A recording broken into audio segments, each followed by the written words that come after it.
Abbiamo qui con noi due persone che, come dicevo, ne sanno sicuramente molto più di me.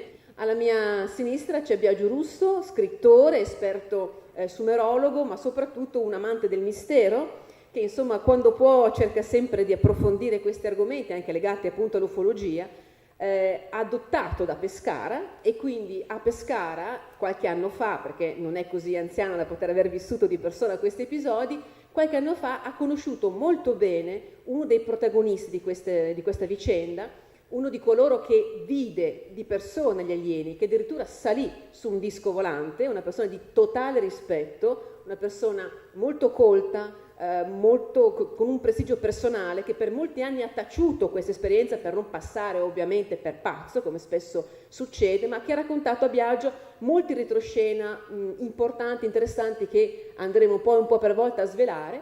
E invece qua alla mia destra c'è Gaspare De Lama, che è stato uno degli amici dei V56, è stato in amicizia molto stretta con Bruno Sammaticcia dal 60 al 65 almeno, no? È giusto? E in questi anni ha, con le sue orecchie e con i suoi occhi, visto cose che insomma sembrano davvero incredibili. Forse anche a lei ancora oggi sembrano cose quasi...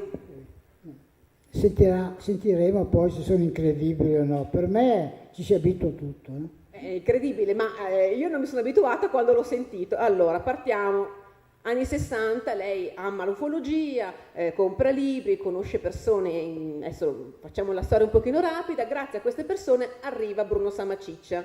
Quando Bruno le dice, ah Gaspare, sai che c'è, io sono in contatto con gli alieni, lei che reazione ha avuto? Che cosa gli ha risposto? Sei matto?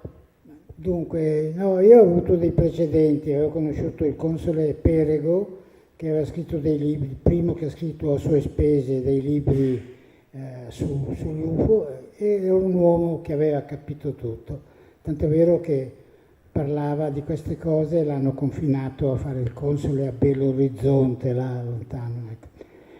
E dopo, quando c'è stato un articolo di Bruno Ghibaudi sulla Domenica del Corriere, di 3 dischi in formazione su Pescara, io che non lo faccio mai perché non è mia abitudine, ho voluto scrivere una lettera, non so neanche io perché non c'era niente da dire, ho scritto complimenti, ci credo, finita lì. E ricevo una telefonata da Ghibaudi dopo 2 o 3 giorni, la lettera l'ho spedita alla redazione della Domenica del Corriere.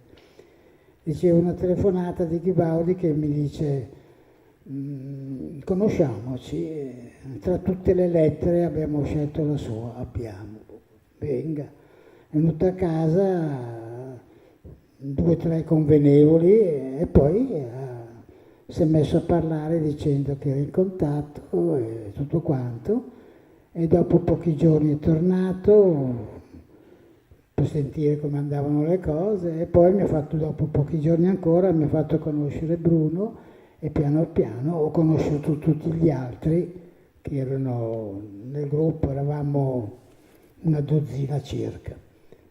Ma la sua prima impressione, quando gli hanno detto, guarda, noi siamo in contatto con degli alieni, lei, anche pur essendo ben predisposti verso questo argomento, la prima reazione è, ma dai, ma cosa mi racconti? La sua reazione qual è stata? La mia reazione è stata da una parte di dubbio, perché il dubbio fa parte dell'intelligenza, insomma. Sì, tutti dubitiamo, senza vedere, senza sapere, però un dubbio aperto all'indagine al giorno dopo, che ha detto che sarebbe arrivato ancora, insomma, è un dubbio che ho tenuto per me. E poi il dubbio dopo 10-20 giorni se n'è andato del tutto, perché ho cominciato a vedere fenomeni e il dubbio te lo cancella, no? Qual è stato il primo fenomeno strano che lei ha visto o sentito legato proprio a questa vicenda? Il primo, che non è il più eclatante, Bruno mi ha detto compra una radiolina portatile, allora c'era il gelosino, così, perché ti servirà. Io l'ho comprato, l'abbiamo messo sul tavolo e lui ha detto, adesso loro, quando dico loro intendo i V56, lo preparano, io non avevo mai visto niente. Entro un minuto e mezzo, 2, si è formata una fiammata alta così, azzurra, con un ciò forte, e ho detto ecco, adesso è preparata, e da quel momento si accendeva, si spegneva da sola, loro mi parlavano in italiano, io chiedevo alla radiolina e loro mi rispondevano a tono, come se mi sentissero, l'avevo preparata, potevo cambiare le frequenze, l'onda, la voce continuava, abbiamo provato a metterla vicino a una radiolina sincronizzata su Milano e la mia anche, la mia parlavano loro e quella trasmetteva la RAI. E non solo mi rispondeva a tono e mi parlavano, ma certe volte si accendeva e mi dicevano anche Gaspare cambia pensieri, sì. Ecco, questa è stata la prima cosa piccola. La seconda, che è stata la più eclatante, Bruno e gli altri del gruppo, eravamo in 10 quella sera lì circa, non le ho contate. Mi ha detto alle 11 passa un'ora e mezza, e alle 11 di sera esatta era via Capecelatro a Milano, lunga, parte da San Siro, arriva verso Viale dei Mille, eravamo tutti lì in strada, è una via piuttosto larga, e alle 11 esatte abbiamo visto un puntino lucente che è arrivato, andava pianissimo, silenziosissimo quando era sulle nostre teste. Io ho reputato che sarà stato un 20 metri di diametro, circa, a 200-250 metri di altezza, silenziosissimo, come d'appuntamento, e noi gridavamo tutti ciao, ciao, chi invece stava in silenzio, e questo è stato il primo appuntamento, il primo saluto. Quindi le cose normali che ci diceva prima sono queste: una radio a transistor, siamo nel 60, che si accende da sola e dalla quale esce una voce non sintonizzata che gli legge nel pensiero e gli dà gli ordini, fai così, fai cosà, non pensare questo. O l'appuntamento, arriviamo alle 11 e alle 11 in punto compare l'UFO sopra le loro teste. Queste per me sono cose incredibili. La radio per 5 anni, Ecco. 5 anni così di appuntamenti radiofonici, cose sorprendenti, ma lei li ha viste e le ha sentite di persona. E poi dopo ho cominciato a vedere gli apporti, cioè loro dovevano mandarci, non so, delle bobine con su delle foto o dei messaggi per quello che dovevamo fare, la loro voce che diceva andate lì, andate sul Pineto a quell'ora, state lì un'ora e mezza, grazie, oppure ci incitavano ad amarci tra di noi, perché dell'Ureda poi voglio parlare un attimo. Quindi queste cose si formavano a mezz'aria nella stanza, cadevano, io le raccoglievo, erano tiepide, e così anche messaggi su carta, certe volte dei saluti, ti voglio bene, erano un po' bruciacchiati in giro, e arrivavano giù i messaggi, capitavano sempre in testa, le cose, e così le cose che certe volte mandavamo noi, le mettevamo sul tavolo e le guardavo e di colpo non c'erano più. Questo per 5 anni, non tutti i giorni, ma insomma spesso. E ricordo che all'epoca lei aveva 40 anni circa, era un uomo sano di mente, senza problemi mentali, tutto. Sì, sono del 21, quindi sì, circa 41, 40 anni, 41, sì. Quindi una persona nel pieno delle sue facoltà fisiche, mentali, culturali, che è un pittore, una persona comunque con una sua cultura, non parliamo di una persona con dei problemi psichiatrici, giusto? Mi conferma che lei sta bene ancora oggi, si vede, ha 92 anni, possiamo dirlo, quindi... L'hai detto. Ormai ho confessato la sua età per farle un complimento, ovviamente. Ragazzi, sì, arrivarci. E quindi Biagio, succede qualcosa di assolutamente incredibile, che è appunto impescare inizialmente un primo punto di riferimento, Ma prima che entrasse nel gruppo Signore dell'Ama, che cosa è successo a Bruno Sammarciccia e ai due suoi amici? Loro furono destinatari di una mappa, questa è la storia che è abbastanza conosciuta, una mappa che era all'interno di un baule abbastanza messo male, così come anche questa mappa antica, ma che comunque faceva vedere abbastanza bene che si trattasse della Rocca Pia, la fortezza che sovrasta Ascoli Piceno.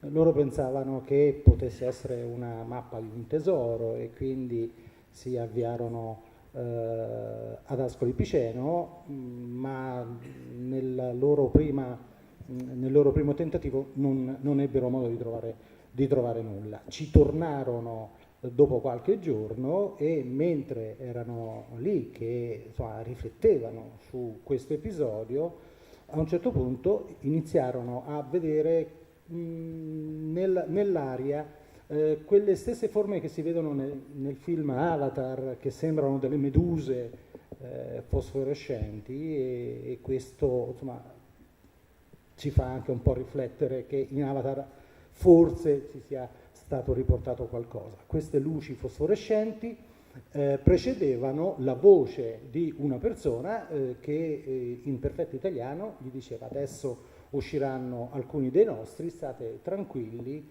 e non abbiate paura. Da dietro le mura della fortezza uscirono da un posto imprecisato, almeno fino a quel momento, due persone, una alta oltre 2,5 metri e un'altra piccolina di 1,20 metri, che si avviarono verso questi tre, cioè Bruno Sammarciccia, Giulio e Giancarlo, e si presentarono come extraterrestri provenienti da un pianeta che faceva parte della nostra galassia. Questo incontro originariamente aveva uno scopo dichiarato dagli alieni, cioè quello che potessero essere aiutati a preparare il genere umano alla rivelazione che sul nostro pianeta esistono esseri extraterrestri di sembianze come noi e che ci sono da millenni e millenni e si mischiano tranquillamente tra il genere umano. Tra l'altro tu, proprio in virtù di queste confidenze che hai ricevuto da parte di questa persona che non vogliamo citare per motivi di privacy, sai anche esattamente dove è avvenuto questo incontro e dove, racconta questa tua conoscenza, si apriva l'ingresso della base segreta, che non è un ingresso normale, è una porta col bottone che si apre, una base molto particolare con una tecnologia incredibile. Devo sempre usare questo aggettivo, ma veramente da film di Hollywood. Ce la puoi spiegare?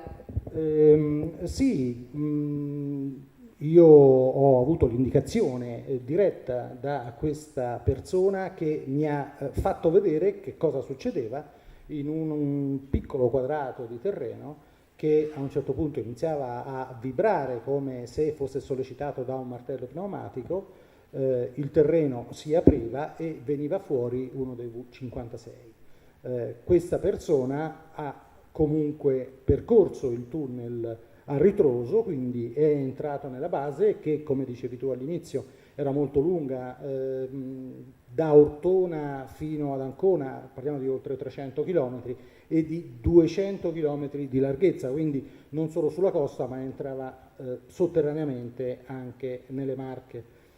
E dentro chiaramente ha visto delle cose lì potevano essere straordinarie, ma ad ogni modo questa base che veniva illuminata da una fonte di energia che non si riusciva a identificare, degli odori molto simili ai fiori che noi abbiamo in natura, però adesso non ricordo quale fiore in particolare, e all'interno mi ha raccontato che c'erano anche delle aule dove chiamiamoli così, i ragazzi dei V56 venivano istruiti perché dovevano comunque, anche grazie all'apporto di macchine, immagazzinare tutte le conoscenze della loro generazione, cioè della loro civiltà. Erano di presenza identica a noi, si potevano distinguere per il colore dei capelli piuttosto che dalla loro lunghezza. Questo per quanto riguarda l'interno della base. Poi ci sono anche altre esperienze, insomma. La materia era simile alle mura che noi possiamo normalmente vedere anche in questa stanza. C'era una cosa in particolare, che questa base era stata creata facendo una manipolazione del terreno ma senza danneggiarlo. In sostanza questa base poteva anche essere distrutta, tra virgolette, quindi richiusa soltanto con il gesto del premere un pulsante. Sarebbe implosa e il terreno sarebbe tornato alle dimensioni originarie, e quindi andando a riempire quello spazio che in precedenza era stato dato alla base. Quindi praticamente si può immaginare un uso della materia che veniva compressa e poi tornava naturalmente alla sua posizione. Esatto. Sì, è così, senza andare a disturbare l'ecosistema comunque che la circondava. Quindi ora lì non c'è più niente, lì sotto non è che andiamo a scavare, troviamo qualcosa.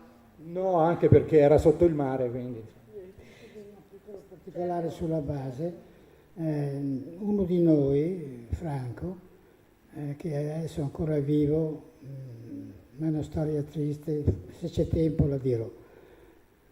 Mi spiegava, lui è stato molteplici volte in una base, e mi spiegava che siccome non ci sono fonti luminose, ma l'aria stessa, ogni particella dell'aria è luminosa, per cui non c'è nessuna parte del corpo che è mai in ombra, è tutto illuminato, per cui in un primo momento fa un po' un effetto strano, perché non essendoci ombre non abbiamo più l'effetto della terza dimensione, si vede tutto piatto, ecco, fa questo effetto. Il primo acchito sembra un mondo piatto, sì, non ci sono le distanze precise. Tutto questo, ricordo, succede nel 56, dal 56 in poi, quando non c'erano ancora i film di Hollywood come li vediamo oggi, non c'era il sistema digitale per creare effetti speciali strepitosi. Gli alieni all'epoca erano dei grandi baccelloni, no? Che duplicavano i corpi umani, cioè, eravamo a questi livelli di fantascienza. Quindi pensare nel 56 alla luce che si autocrea dalle particelle dell'aria, piuttosto che la materia che si disgrega e si ricompone, oppure ancora le materializzazioni degli oggetti che compaiono e scompaiono, era almeno una forma di precursione notevole dei tempi della fantascienza. Infatti c'è un particolare che mi ha sempre molto incuriosito e anche un po' fatto stupire. I V56 vi domandavano spesso un favore, cioè volevano frutta, verdura, questo cibo perché non mangiano altro, no? Frutta e verdura per quello. Ricavano dalla frutta qualche sostanza che io non so con precisione quale, ma non è che mangiano il frutto, ricavavano qualche cosa che non so. Però cosa succedeva? Chiedevano appunto a Bruno, per esempio, ci porti una tonnellata di frutta, lui andava a comprarlo, ovviamente perché andava comprato, portavate il camion in un certo punto e quando c'era il camion carico di frutta cosa succedeva? Lei l'ha visto con i suoi occhi.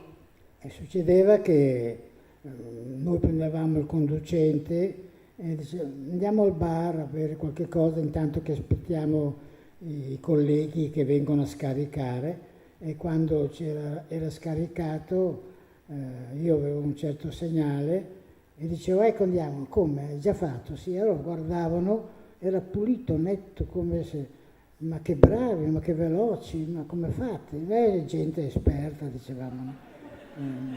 Perché in realtà si smaterializzava tutto. Sì, sì, di colpo portavano via, sì, sì. Lui l'ha visto.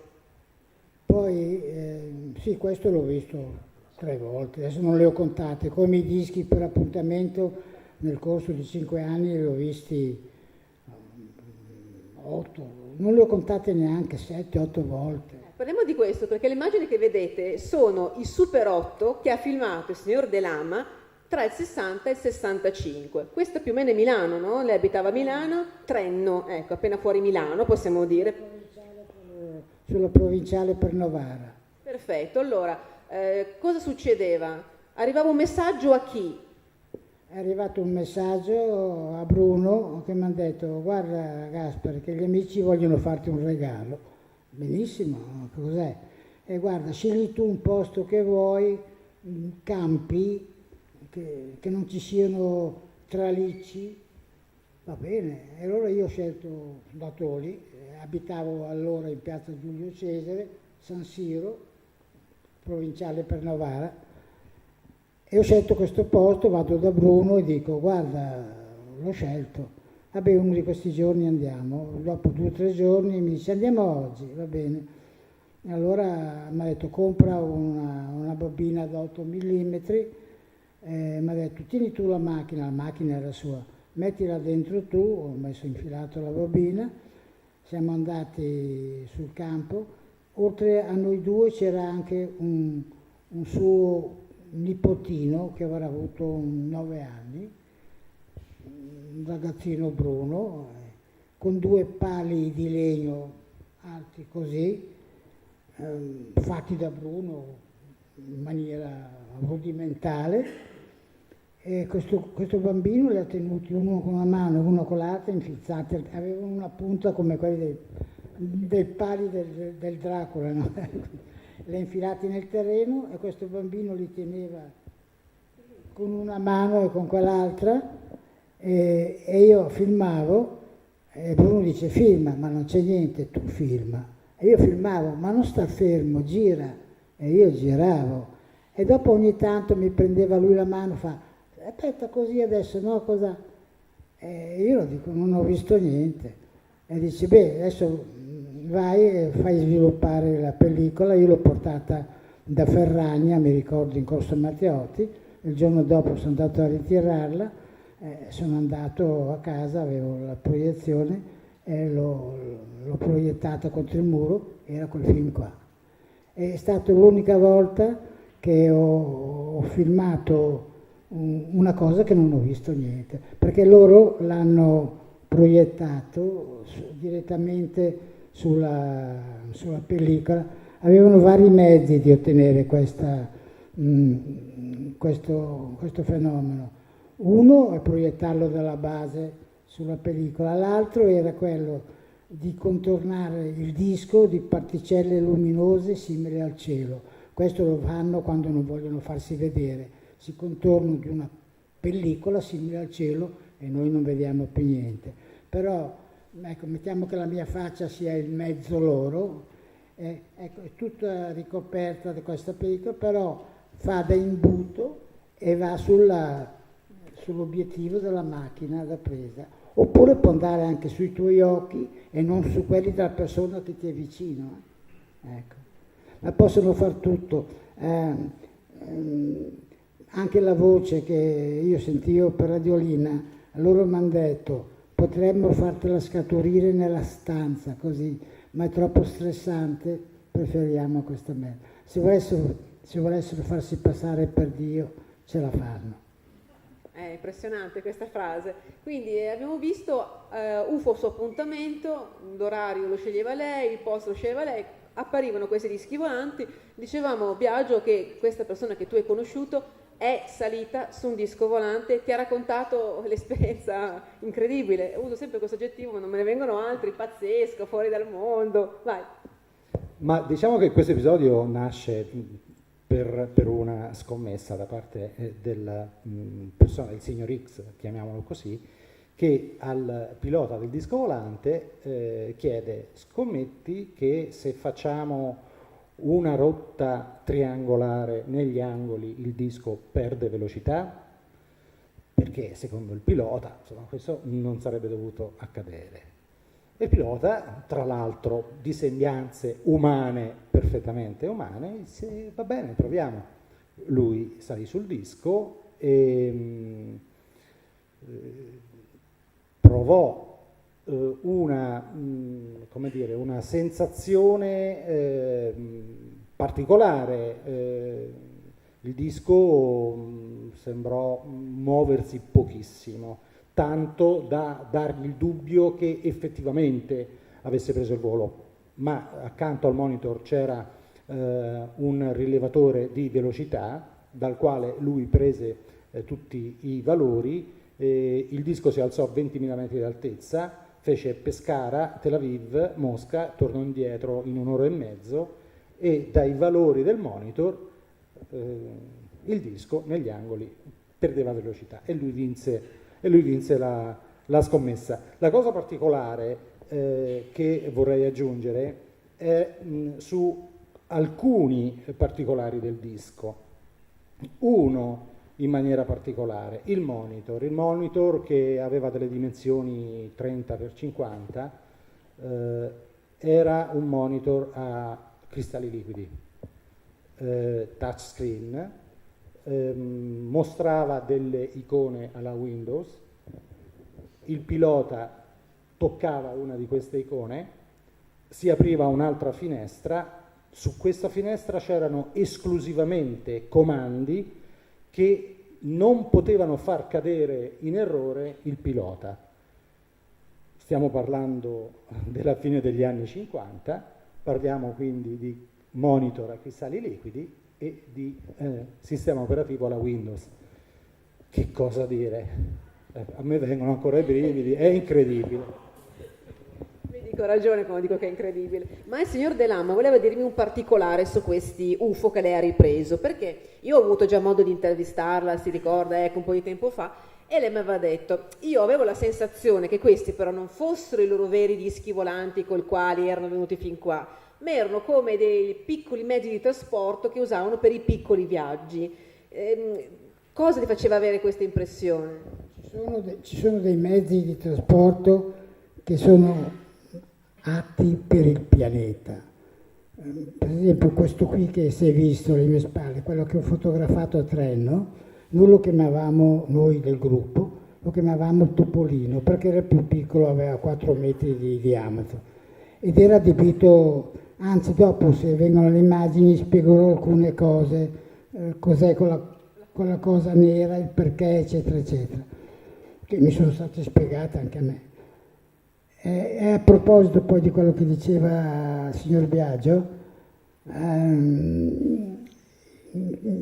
se un pilota loro volesse girare in giro alla Madonnina del Duomo di Milano in pieno giorno per mezz'ora, per farci dire sì, ci sono, ecco, siccome c'è un ordine di controllo superiore che non possono fare passi falsi, non voluti, sia nel male che nel bene, se un pilota di loro impazzisce, non capita, ma facciamo un'ipotesi, e innestasse un comando simile di girare in giro alla Madonnina, il disco è tarato in maniera che non obbedisce. Ecco, no, non può farlo. Come anche certi dischi che è rarissimo, non sono perfetti, me l'hanno detto loro, non siamo perfetti, non siamo infallibili, però un loro disco che sta precipitando ha un congegno automatico che si disintegra, per cui io penso, ma questo lo penso io, è farina del mio sacco, io penso che quei dischi che ci sono nell'area 51, se ci sono voluti. Li hanno fatti cascare apposta per dire guardatevi un po'. Fra l'altro non abbiamo ancora detto, ma perché li chiamavate V56, W56? Perché W è viva, 56 perché è l'anno in cui sono arrivati giù. Ma Breccia ha detto Acri, e senz'altro non si sbaglia. Però noi li chiamavamo V56, tanto è vero che loro una volta ci hanno mandato una fotografia con uno di loro che sulla tuta aveva scritto V56 per ridere. Sì. Ecco, una cosa, poi dopo lascio continuare il discorso. L'ultima cosa di quello che ho visto, io la racconto volentieri perché è stato una cosa che ci ho speso 2 o 3 lacrimucce per questa cosa perché mi ha commosso. Ero su a Pineto, che è una collina stupenda, sulla mia destra il mare, sulla sinistra le colline abruzzesi, e una giornata di sole stupenda, 2 o 3 pomeriggi. Ero lì perché dovevo star lì a fare da palo, noi dicevamo fai da palo, tra virgolette. E c'era la radiolina, si è accesa, e c'era Sigir che mi diceva: Gaspare, so che vorresti essere giù qui con noi, ma tu non sai invece quanto mi piacerebbe essere io lì con te, sotto quel sole magnifico, sotto quel pino. Io ero appoggiato a un pino marittimo, sotto quel pino dove adesso sulla tua destra sta arrivando l'uccellino, e io guardo, c'è un passerottino che arriva e che adesso si poserà su un ramo sulla tua testa, e quello si posa su un ramo, e che adesso cinguetterà, e quello dopo pochissimi secondi cinguetta, e che tra poco se ne volerà via, 2 o 3 secondi è volato via. Quindi sanno anche le intenzioni che hanno gli animali, che abbiamo noi, hanno una tecnologia che fa venire la pelle d'oca. Abbiamo detto questo nome particolare, Acri, che compare appunto in un libro che nel 2007, giusto, scrive Stefano Breccia, ed è un libro che sconvolge un po' il panorama ufologico mondiale, perché infatti Bruno Sammaciccia, dopo aver tenuto per tanti anni questo segreto anche dentro di sé, perché nessuno di loro ha mai detto una parola di quello che succedeva, convince Breccia a scrivere questo libro, che infatti viene preparato, perché Sammaciccia stava male, da lì a poco sarebbe morto, voleva lasciare una testimonianza per tutti quanti i posteri. Quindi esce questo libro che è Contattismo di massa, in italiano e in inglese, e c'è proprio questa spiegazione di questo nome che ha anche un po' un significato anche storico, perché... Sì, perché Acri deriva dal sanscrito, che vuol dire saggi. Noi questo termine, se vogliamo, lo ritroviamo nella definizione che si davano i Sumeri, saggi, ma che tradotto significa teste nere. Ora sarà una coincidenza, però comunque è sanscrito e non è sumero, quindi non confondiamo le cose. Quindi questo popolo alieno è un popolo unico, oppure in questa base ci sono, diciamo questo termine, tante diverse razze diverse?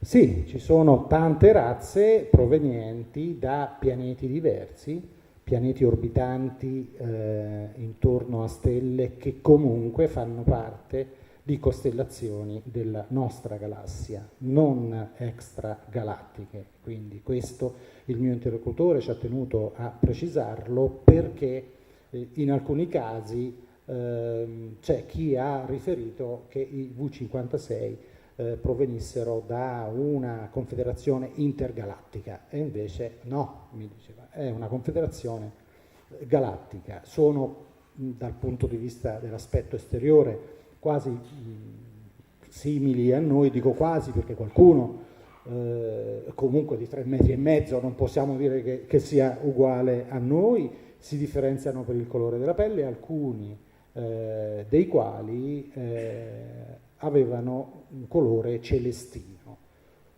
E qui ritorna il concetto di avatar.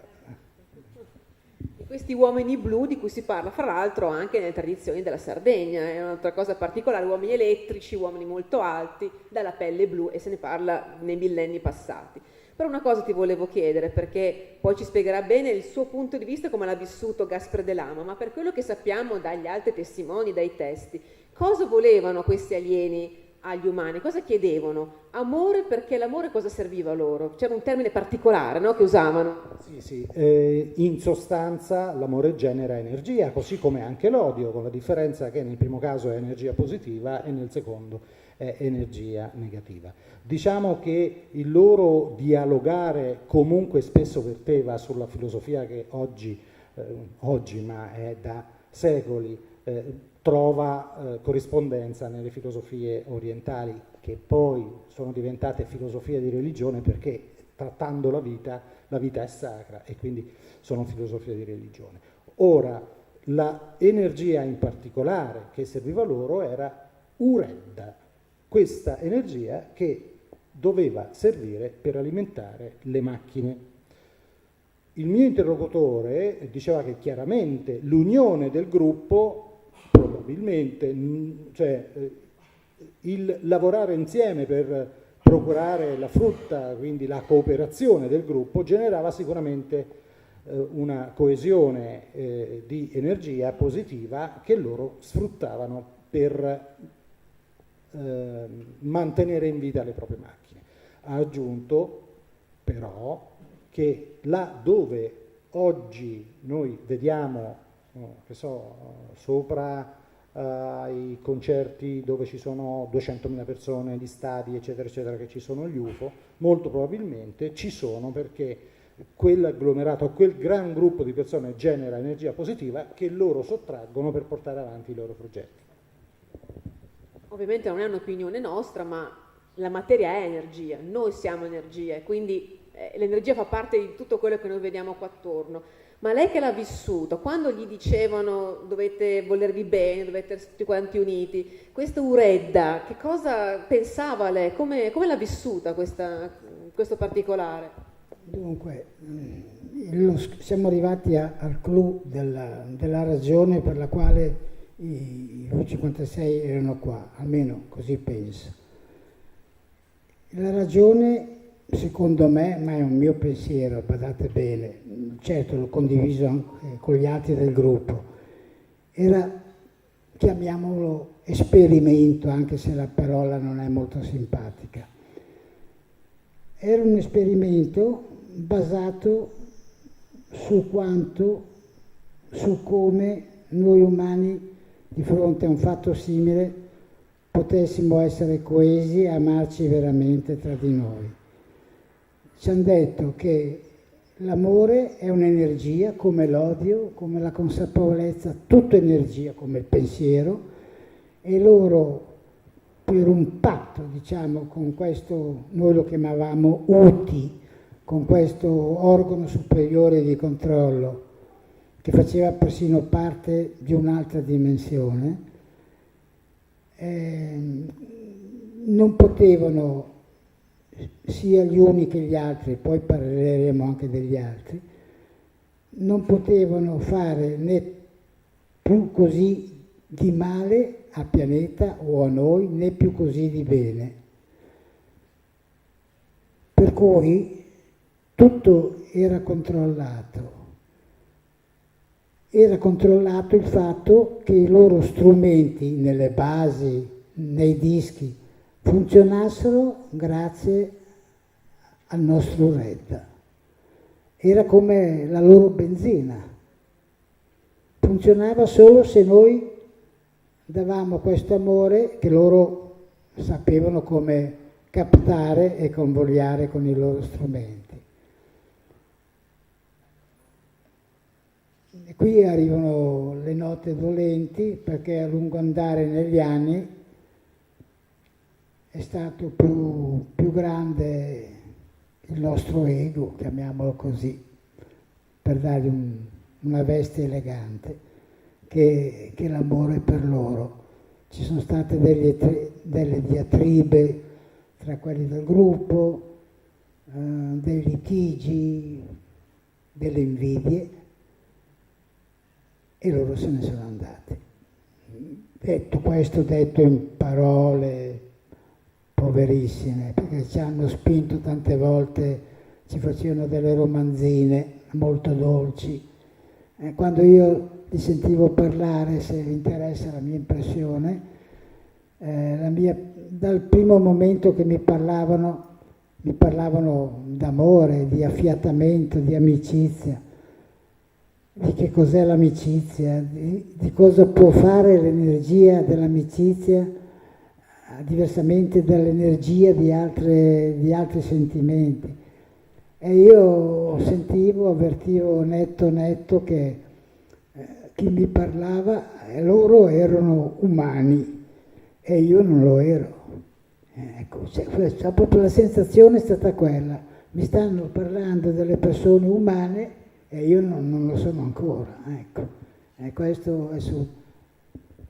Poi che certe volte ci facessero fare delle cose come portare acqua sulla base di Pineto, 3 barili d'acqua. Abbiamo affittato 3 barili d'acqua, portati su con un camion rovesciati. Secondo me, sempre un mio parere, potrei sbagliarmi, cercavano, inventavano delle situazioni per farci fare qualche cosa nei loro riguardi, per tirarci fuori dell'amore, per coinvolgerci. Io ho avuto questa netta sensazione. Giocavano forzatamente, ci trattavano come noi giochiamo con un bambino di 3 anni. Il loro parlare si adeguava al nostro, le loro idee si adeguavano alle nostre. Sono loro che hanno dovuto scendere al nostro livello per farsi capire e noi non poter salire a loro.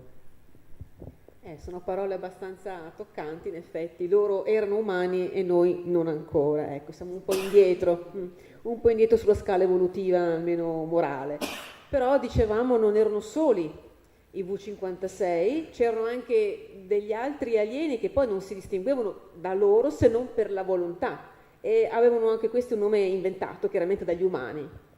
Sì, era CTR che poi era i contrari. C'è secondo me un particolare molto importante che forse, a mio parere, riesce a chiarire alcuni aspetti di questa straordinaria vicenda.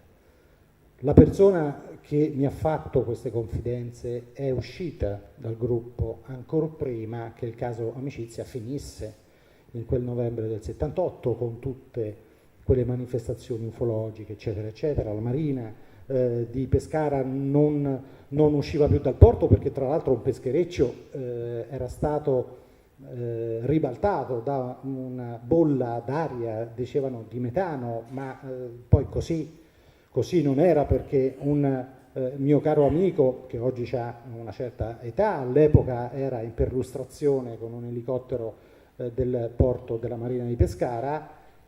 Certamente un militare dovette mantenere il silenzio e disse che dall'acqua uscivano delle macchine volanti, non era certo gas. E questo determinò, come dicevo prima, il rovesciamento di un peschereccio e la morte dei suoi occupanti. Ecco, perché questa persona è uscita dal gruppo? Perché a un certo punto non comprendeva più quale fosse l'obiettivo.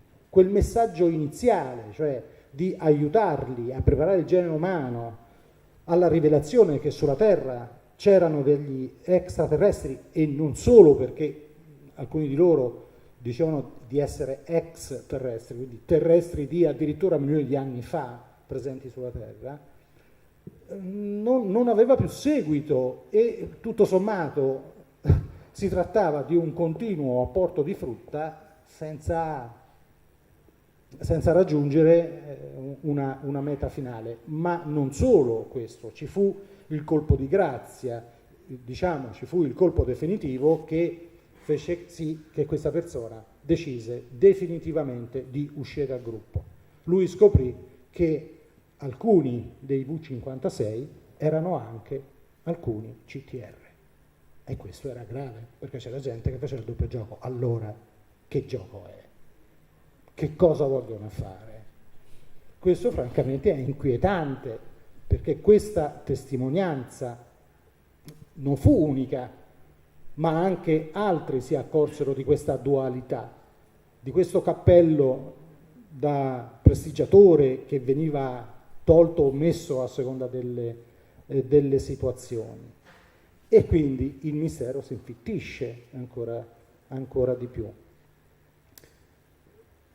Quindi non soltanto rivalità, ma in questo caso una situazione soggettiva che tra l'altro provocò anche degli strascichi a questa persona, che sebbene fosse uscita dal gruppo, comunque in una certa maniera era sempre, come dire, stuzzicata dai V56, che erano capaci di tutto, anche di manipolare la mente, anche di far vedere a lui cose nella sua mente che in effetti non esistevano. Lui è stato vittima, diciamo, di un terremoto mirato. Anche questo è incredibile, perché perché in casa sua crollarono, nella sua stanza crollarono le statue, una statua in particolare. La moglie, che era al secondo piano, non si accorse assolutamente di nulla. Quindi ecco, anche questo fa riflettere, perché insomma, i terremoti mirati, si potrebbe entrare adesso nel discorso di ARP, che c'è tutta una questione che si dice, insomma vabbè, non è né il momento e non c'è nemmeno il tempo per poterne parlare. Però chiaramente quell'obiettivo principale per lui era sfumato. Però in sostanza si può dire che era diverso proprio l'atteggiamento mentale dei V56 rispetto all'umanità e quello invece dei CTR, cioè gli uni volevano in qualche modo essere d'aiuto, mentre gli altri dicevano freghiamocene, cosa c'entra dell'umanità, così? Sì, è così, gli altri erano molto tecnologici, come mi è stato riferito, privi di sentimento, se dovevano raggiungere un obiettivo non avevano scrupoli, insomma, ecco, la loro crescita non rispettava nessuna filosofia morale, al contrario, invece, tutto l'approccio che avevano i V56 nei confronti degli appartenenti del gruppo. Quando gli ho chiesto ma cosa volevano questi CTR, lei mi ha fatto una spiegazione un esempio molto calzante. È una cosa complicata, mi ha detto, neanche a noi l'hanno mai spiegata bene perché non siamo in grado noi umani di capire le loro logiche, ma un po' mi ha spiegato come quando uno del PD cambia partito ed entra nel Movimento 5 Stelle, oppure uno di AN cambia partito e va da un'altra parte, più o meno così. Dunque, e qui la cosa si fa un po' complicata, però è il nocciolo della questione. Loro, non si predetto, come ho già detto prima, non siamo perfetti e non siamo infallibili. Anzi, nei loro cieli, nei loro voli, sui loro pianeti, vedono come noi vediamo gli UFO, vedono delle astronavi enormi, dice una cosa pazzesca, che loro chiamano le astronavi di cristallo, e cercano di avvicinarle, cercano di contattarle, ma queste eludono da secoli, eludono il loro approccio, e loro hanno capito benissimo che non è il momento. Sono esseri superiori per i quali non è ancora arrivato il momento tra loro e i V56, come adesso non è ancora arrivato il momento tra noi e i cosiddetti UFO. Detto questo, io avevo chiesto, parlando con Sigi per radio, ma cosa sono questi CTR? Sono cattivi? Cosa danno i calci alle vecchiette? Cosa fanno? E Sigi mi ha risposto: guarda, è una cosa complicata da spiegarti, non conosci abbastanza, nessuno di voi conosce a fondo la politica dell'Italia, figuriamoci dell'Europa, figuriamoci se potete capire cosa c'è sotto veramente alla politica del mondo, figuriamoci alla politica galattica. Però, per darti un'idea, ecco, è un'idea misera, minima, ma ragionici sopra, fantasticaci tu. È questo. C'è un pianeta, metti un pianeta disarmonico che manda energie negative, disturbanti per il volo, per il sistema solare. Se il pianeta è disabitato, i CTR hanno i mezzi tecnologici per eliminarlo.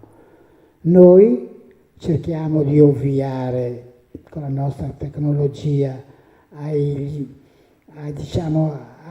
disturbi che questo pianeta può dare, ma se è nel creato, c'è anche lui, lo rispettiamo e pensiamo che ha un super, che comunque è una creatura vivente, perché tutti i pianeti sono creature viventi, con i quali siamo tutt'uno anche se non ce ne accorgiamo, e quindi questo pianeta noi lo rispettiamo. Ecco, da questo puoi capire tu, fantastica tu. Quindi sono ideologie molto diverse, come diceva anche lui. Però a me è stato detto che nei loro pianeti, che fanno parte di una confederazione galattica fatta da miliardi di popoli, detto per inciso, non sono tutti popoli, sì, la maggior parte, la stragrande parte sono popoli che hanno pressopoco una tecnologia evolutissima, ma ci sono anche pochi popoli nella loro confederazione che come tecnologia sono allo stato come i nostri selvaggi, però sono così evoluti spiritualmente che loro le hanno fatte entrare nella loro confederazione. Quindi quello che conta è l'evoluzione spirituale, l'evoluzione tecnologica per loro conta poco, la usano perché ci sono arrivati, ma conta poco. Ecco,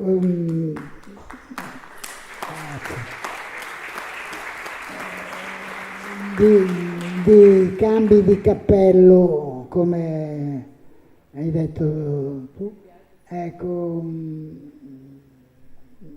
io proprio qui sulla Terra non ne so niente, quindi non oso dire niente perché a me non risulta, ma può darsi che sia successo. So, perché mi è stato detto, mi sembra da Sigi, non so, mi ha detto Sigi, me l'avrà detto Meredith, so che nei loro pianeti c'è stato qualche volta che un gruppo, specialmente di giovani, 56, sono passati dall'altra parte perché hanno sposato l'ideologia e viceversa, e viceversa. E quindi i CTR, che l'abbiamo chiamati noi CTR contrari, ecco, sono ci manca la V, no, ci manca la N. Ecco, noi li abbiamo chiamati CTR appunto contrari, però se venissero giù i contrari, credo che noi staremmo molto meglio che come adesso. Comunque, perché ecco, però c'è questa lotta tra di loro. Loro hanno parlato di lotta, mai di guerra. Ha detto Gaspare, non mettete in mente una guerra di trincea con bombe o raggi disintegranti, è più che altro psicologica, però hanno dei livelli tali che riescono a fare dei danni anche attraverso la psicologia. Quindi è una guerra un po' impensabile per noi. Mentre noi parliamo scorrono appunto queste immagini che sono queste, come dicevamo prima, le fotografie e ecco, questo in particolare, questo è trend, no? Questa cupola particolare. Hai visto? Dunque questo disco noi lo chiamavamo Topolino, era 4 metri massimo di diametro e sulla cupola c'è una specie di altra cupoletta piccola, nera, che però certe volte pencola a destra, certe volte dritta, certe volte pencola a sinistra, perché non fa parte del disco. È un'energia, è uno dei pochi dischi che hanno ancora questa tecnologia. Oggi come oggi sarà superata, perché anche loro, ecco. Era solo un disco che serviva come ricognitore, tra virgolette, sulla Terra. Come propulsione scivolava, sfruttava i binari magnetici della Terra, quindi tecnologicamente serviva loro per scopi unicamente terrestri.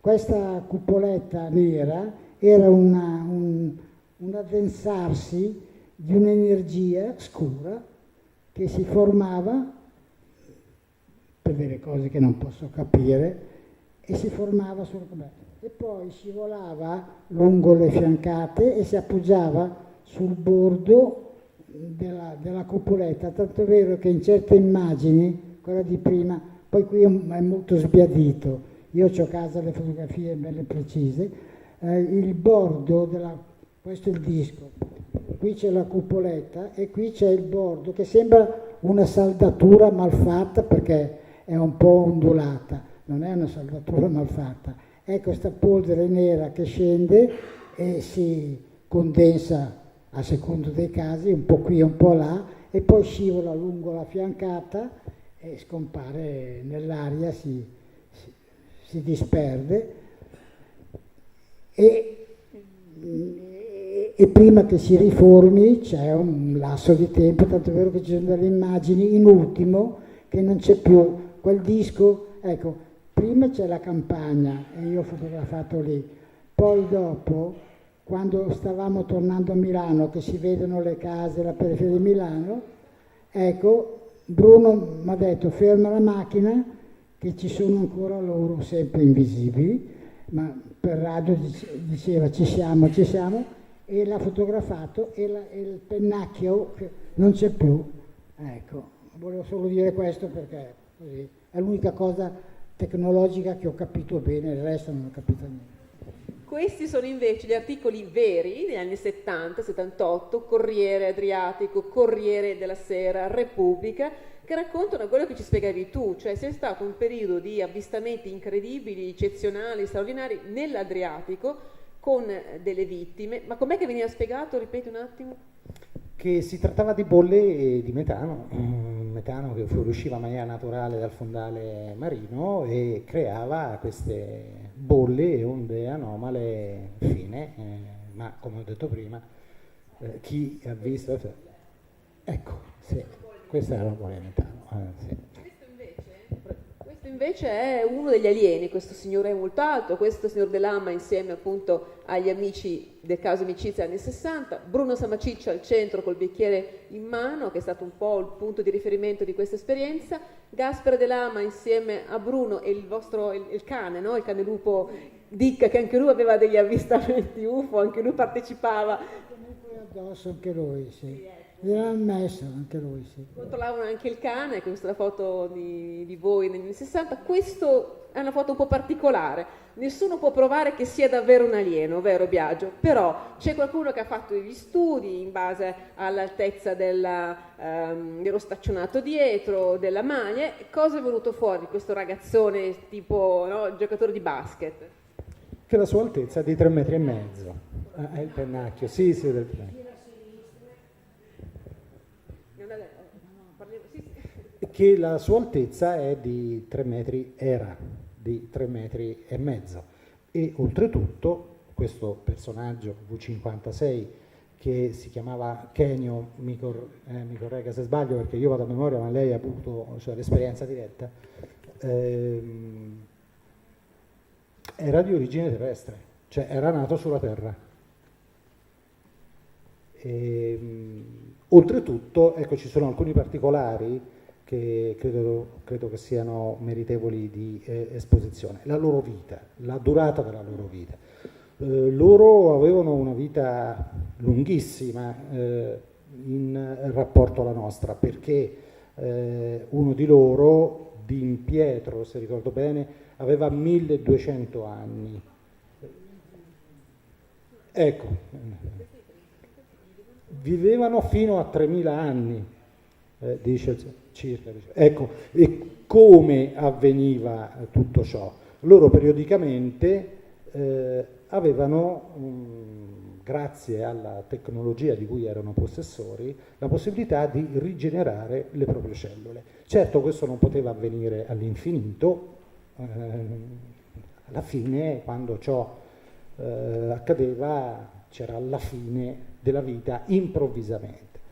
E sulla scorta di questo io devo raccontare un episodio di cui sono stato attore principale, perché io con questa persona avevamo, con il signor X, come ho detto prima, avevamo un appuntamento, dovevamo incontrare un'altra persona e arrivati sotto casa di questa terza persona c'erano due uomini, uno che era seduto sulla motocicletta e un altro che era in piedi.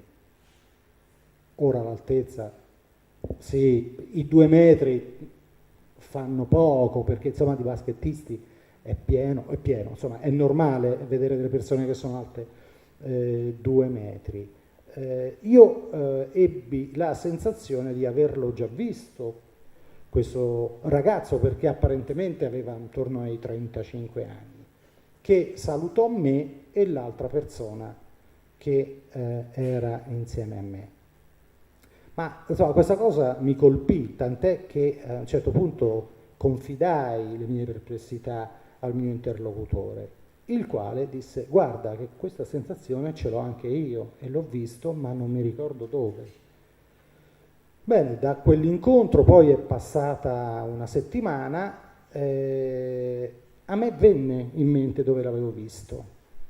Mi ricordo se era il 12 di agosto piuttosto che il 24 di agosto, io partecipai a Pescara a un congresso dove presentai una parte delle mie ricerche che erano state pubblicate nel mio libro, e alla fine del mio intervento questo ragazzo venne a complimentarsi e mi dette la mano. Io l'ho visto lì, ok, è normale. Il mio interlocutore dice: beh, sì, pure io l'ho visto, l'ho incontrato una volta in un aeroporto dove io stavo facendo delle esercitazioni. Ah, vedi, ho detto, quindi abbiamo risolto l'arcano. Dice sì, però io quelle esercitazioni le facevo 35 anni fa. E lui quindi aveva visto quella persona con quelle sembianze 35 anni prima. Cioè, a me mi vengono i brividi, scusate, ma insomma... Ecco. Allora, anche i V56 muoiono, ecco, però la morte gli hanno spiegato cos'è la morte. Dunque, allora, queste cose che adesso vi dico, le ho sapute da Bruno, che le sapeva. Io sono entrato 5 anni dopo di Bruno, quindi... perché non le ho mai chieste a loro, quando loro mi parlavano dicevo: Gasperi, chiedi, vuoi sapere qualche cosa? Ma dopo averli sentiti parlarmi col cuore in mano, pieni d'amore, stai lì a chiedere cosa mangiate, i bambini come li fate.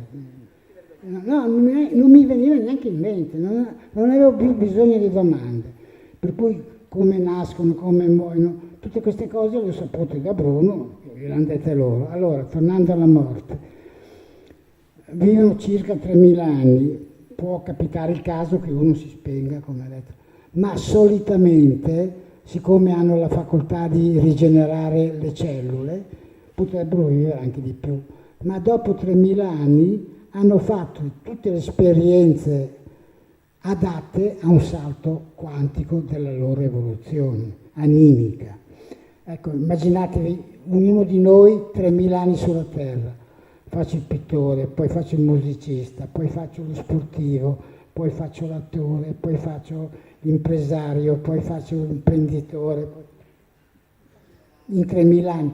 Quindi quando in tutte le varie branche ho dato me stesso, ho dato il meglio, basta esperire, ripetere le cose. Quindi quando loro hanno vissuto sufficientemente, si sentono completi, si sentono completati, volevo dire, e che hanno desiderio di andarsene, ci sono delle, chiamiamole camere, apposite, con degli strumenti appositi che agevolano il trapasso.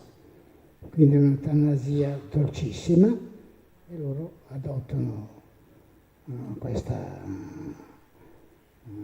forma. Poi, per quanto riguarda invece la nascita,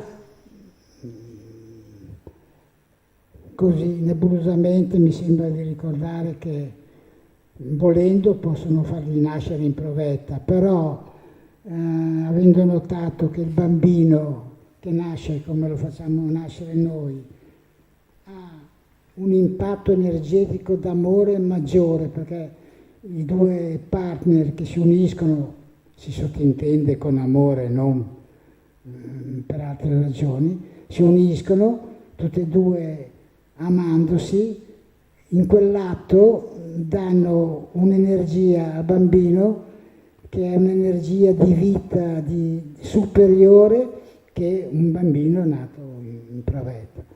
Ecco, questo mi è stato detto da Bruno e me lo ricordo.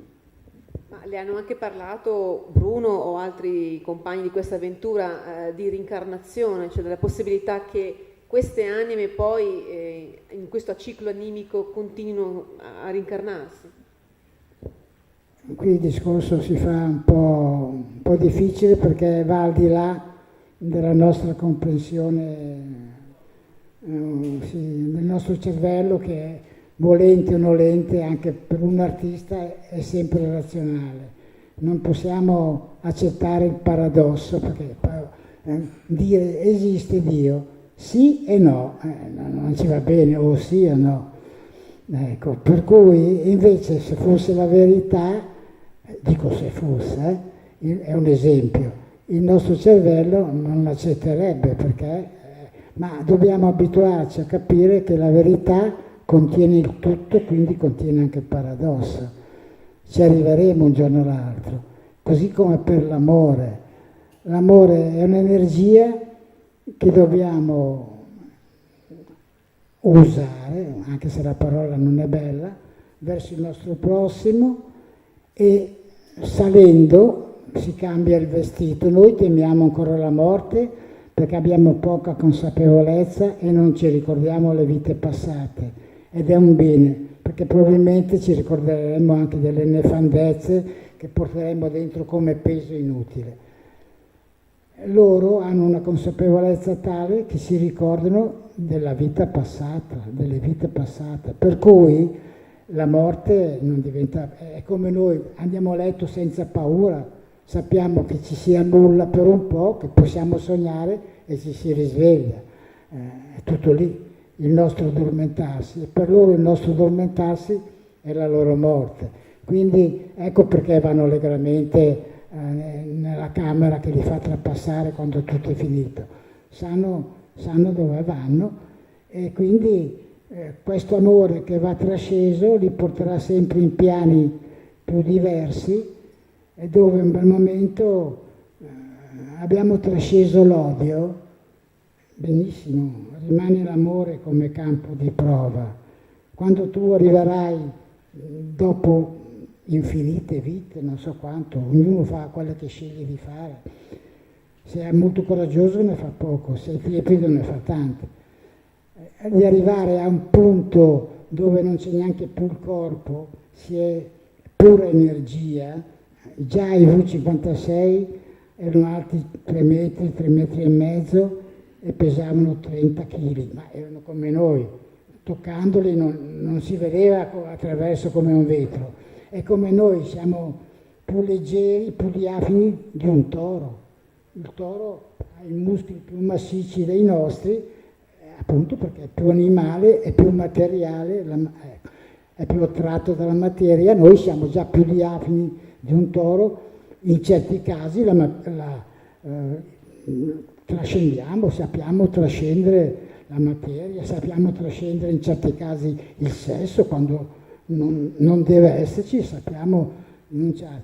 Quindi loro arrivano a stadi evolutivi tali che il corpo si fa sempre più diafano e la loro visione sempre più divina, dico divina come qualità. Dio potrebbe essere una qualità, un tutto, una qualità. Non stiamo qui a definire Dio. Fino a che siamo qui sappiamo di essere corpi racchiusi, anime racchiuse in un corpo.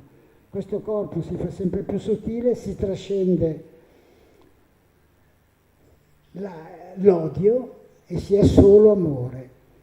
L'odio diventa impensabile, infatti nei pianeti dei V56 mi diceva uno di loro, mi sembra Sigir, che loro non sono felici se l'altro non è felice.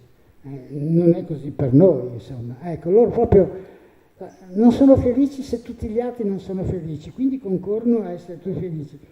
Più su ancora, si ama in una maniera ancora diversa, ancora più divina, Più su ancora, come si è trasceso l'odio, si trascenderà anche l'amore. E cosa rimane allora? Io ho sentito dire, se ho capito bene, siamo tra amici, vi dico le cose che ho sentito dire, ve lo dico prima, le ho capite sì e no, ma ve lo dico, siamo qui, parliamo, io vi parlo col cuore in mano così, quello che mi esce dalla bocca mi esce dalla bocca. Davanti rimane, se non c'è più, abbiamo trasceso l'odio, abbiamo trasceso l'amore, rimane l'equilibrio. Essere in perfetto equilibrio, perché l'amore ci vuole, ma l'odio occorre, perché Dio lo permette, Dio, non è che il diavolo abbia vinto su Dio, il diavolo fa tutto quello, dico il diavolo per intenderci, il diavolo fa tutto quello che Dio permette, per cui questa cattiveria, questa negatività è importantissima, polo negativo e polo positivo. Per cui quando si è nell'equilibrio si diventa anche creatori con questo equilibrio, bene e male. Quando si diventa così divini, si diventa anche creatori. C'è un creatore e ci sono anche dei sottocreatori, sempre, che creano sempre con la legge, sotto la legge del creatore. A me è stato detto questo. Quasi religione, non siamo più nell'ambito ufologico.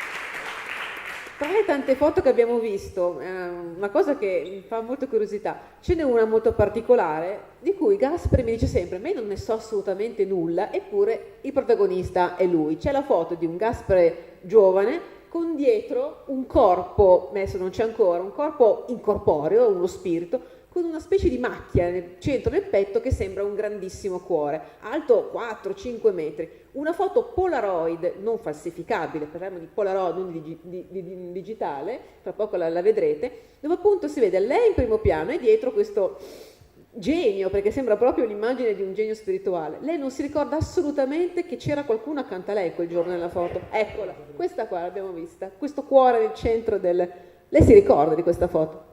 Dunque, intanto io sono quasi ai margini della foto. Ecco, allora, va detto che Bruno, quando fotografavamo i dischi, c'era il rullino di 12, magari arrivava a 11 foto, aveva premura di vedere scattare, l'ultima magari passavo io a ticket.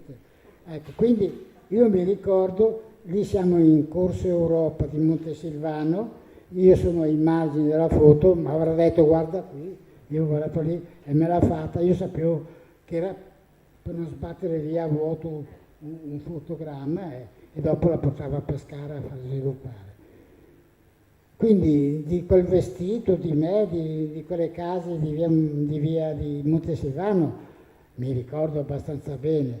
A me Bruno questa foto non me l'ha mai fatta vedere, l'ho vista io qualche anno fa perché me l'ha data un giornalista, ha detto conosci questa cosa? Sì, questo sono io, ma quindi non ne so niente di questa cosa, sinceramente. Eppure compare questa entità spirituale che ha appunto questa specie di cuore nel petto. Volevo soltanto concludere questa prima parte, poi facciamo una brevissima pausa prima delle domande che immagino saranno tante, visto che abbiamo qui il testimone oculare. Una domanda appunto a Biagio, so di metterti un po' in difficoltà, però nel 78 se ne vanno, no? Gli UFO che escono dal mare sono loro che lasciano la base praticamente dell'Adriatico. Se ne vanno, ma dove vanno? Vanno via, vanno a casa, vanno in un'altra base terrestre? Non se ne sono mai andati, sono ancora lì?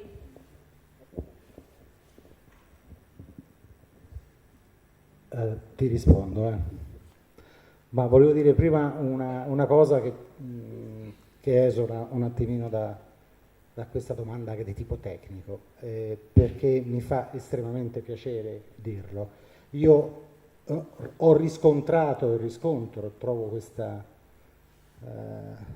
questo grande affetto, questo amore che sprigiona il signor Gaspare De Lama. scusate perché non c'è più questa persona. Purtroppo l'amico di Biagio che gli ha fatto queste confidenze è mancato, non c'è più, quindi per lui è un modo per ricordarlo, per omaggiarlo, ma è sempre difficile parlare perché ti vengono in mente i momenti in cui eravate assieme, e giustamente è comprensibilissimo e ti fa solo onore. Quindi tu vedi in Gaspare questo tuo amico, vedi nei suoi atteggiamenti quelli che aveva il signor X. Sì, cioè ti viene voglia di abbracciarlo. La stessa cosa che io facevo con questa persona. Dopo non c'è, sì, perché non si sa mai cosa possono pensare. E quindi ecco, sì, c'è questo afflato che ho riscontrato in questa persona. Ma sono ancora qua? Non se ne sono mai andati, no. Adesso se volete 2 minuti davvero di pausa per un caffè, certo. Ecco, per finire, se ne sono andati, non se ne sono andati. Intanto erano qui usando il nostro Redda, fin tanto che lo trasmettevamo, perché loro potessero aiutare il nostro pianeta in maniera occulta. Noi non sapevamo quello che facevano, potevano essere un lieve ripulire delle scorie, poteva essere un aiuto animico, non lo sappiamo, potevano stare qui ad aiutare il pianeta fino che noi davamo un'oretta. Quando se ne sono andati è tutto finito, per 50 anni io mi sono tenuto, ho rimurginato perché era inutile parlare, non si doveva parlare. Poi, un anno fa circa, forse meno, una psicoterapista di Bologna, che non conoscevo, molto, molto bella, molto preparata, moglie di un dottore che lavora all'ospedale di Bologna, sposata quindi con figli, mi ha telefonato spiegandomi che doveva parlarmi. Lei riceveva da uno spirito guida, di UFO non si interessava, ci credeva ma non si interessava. E riceveva, quindi era una canalizzatrice di uno spirito guida. Un bel giorno riceve Sigir. E allora, parlando così con degli amici, dico io questo Sigir, c'è un amico, dice ma Sigir era uno di V56, io conosco un mio amico che è di Bologna, che abita a Bologna, e mi ha detto lo conosco io, te lo faccio presentare io. Lei mi ha telefonato, insomma in poche parole è venuta giù al mandello, e mi ha detto io ricevo da Sigir, e dico ma che bello. E allora si è messa lì e ha ricevuto, non va in tranne niente, parla comunemente come me, parlava piano perché intanto che riceveva scriveva sul suo piccolo computer, e mi ha detto ciao Gaspare. Il discorso è stato un po' più lungo, vi dico solo poche cose che riguardano questo tema dei V56. Ciao Gaspare, mi ha dato dei consigli sulla mia salute esatti. E poi mi ha detto, guarda che contrariamente a quello che pensi tu, la faccenda amicizia non è fallita, non è un fallimento. Io credo abbiamo fallito, se ne sono andati. Perché per il tempo che è durata, che siete riusciti a farlo, è stato sufficiente a far sì che noi potessimo aiutare la Terra su altri piani. Ecco, adesso non mi ha detto se erano qui o no, mi ha detto così. Io riferisco quello che mi è stato detto.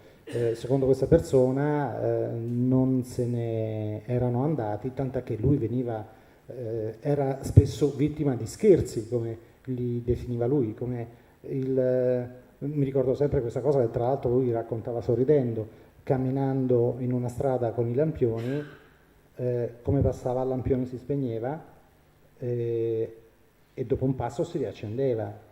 Questo accadeva con il lampione successivo, con il camion successivo. A un certo punto lui ha pensato che si trattasse di una coincidenza e quindi è tornato indietro. Il lampione si spegneva e poi si accendeva. Ecco, noi senza conoscerci... Facevamo così apposta per dire... Sì, la stessa cosa. Sono anche un po' burloni alla fine, non sono non avere paura, insomma, c'è quasi da stare così, in buon umore con loro. L'umor ce l'avevano, Sì. Adesso siete d'accordo? Facciamo 2 minuti di pausa per un caffè, chi vuole, per un goccio d'acqua per noi, e poi torniamo con la tavola rotonda con anche Pablo Aio e Roberto Pinotti a parlare proprio in dettaglio di alieni tra noi. Vediamo cosa se ne può uscire.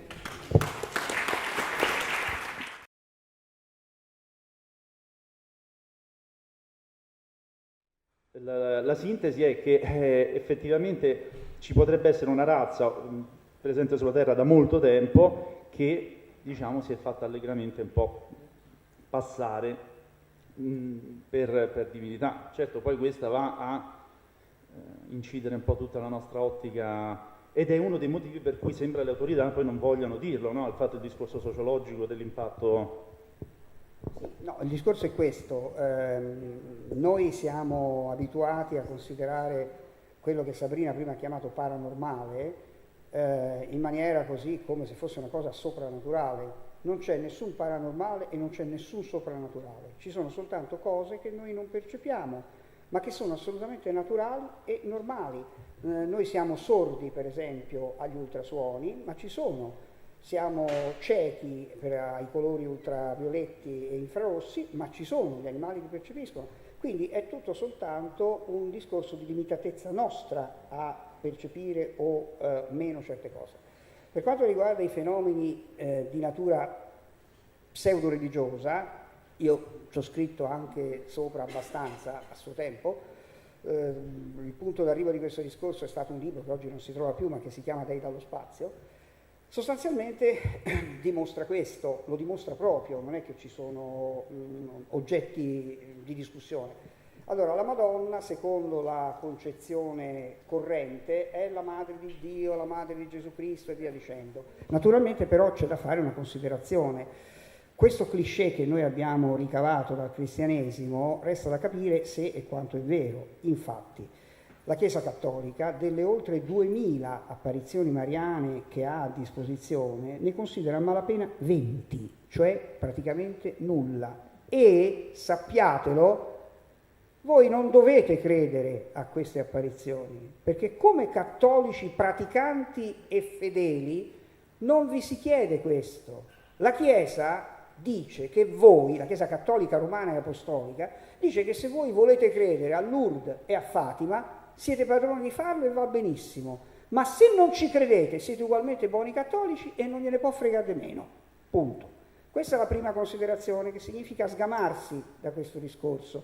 Perché? Perché la Chiesa sa come stanno le cose. Allora, le cose stanno in una maniera molto logica. Le varie apparizioni mariane, dicendola proprio per com'è, sono tali da non giustificare assolutamente alcunché di divino. Perché quando una Madonna ti appare nel 1700 e passa a dei bambini, dei veggenti polacchi, e gli parla, dice ah che bello, si manifesta, no, spieghiamo, in quel periodo la Polonia non esisteva più come Stato sovrano, c'era stato storicamente lo smembramento della Polonia, che era diventata in 3 parti, una parte era per la Prussia, una parte era per la Russia, una parte era per l'Austria.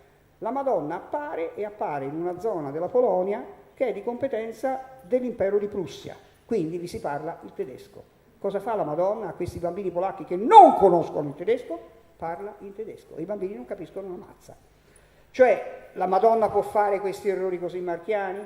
E poi spiegatemene un'altra, roba di 15 anni fa, a una veggente, non mi ricordo se in Colombia o in Perù, adesso dovrei andare a rivedere, una ragazza di 18 anni, gli appare la Madonna. Ah, che bello, che bello, che bello! Cosa succede? La veggente vede questa donna, questa figura, che si qualifica come la Santa Vergine, la quale praticamente le parla, ma lei all'inizio non capisce quasi nulla. Perché? Perché lei parla uno spagnolo desueto, è lo spagnolo della conquista di 500 anni prima, e solo dopo lei si rende conto che è uno spagnolo di quel tipo.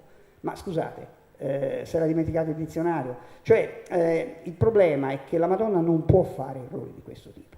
Si aggiunge un'altra cosa, infatti è il punto d'arrivo di tutto un logico discorso. C'è chi si atteggia a Dio, non c'è dubbio, Ma badate bene, non c'è poi niente di strano. Se voi andate a vedere alcune opere latine del secondo secolo a.C., scoprirete che i fenomeni che sono legati alle apparizioni mariane o cristiche, a noi tanto note, a santi e veggenti cristiani, erano comuni anche nel mondo pagano, con una differenza, che la statua che per esempio sudava sangue era di Giunone, oppure il simulacro che lacrimava era di Giove.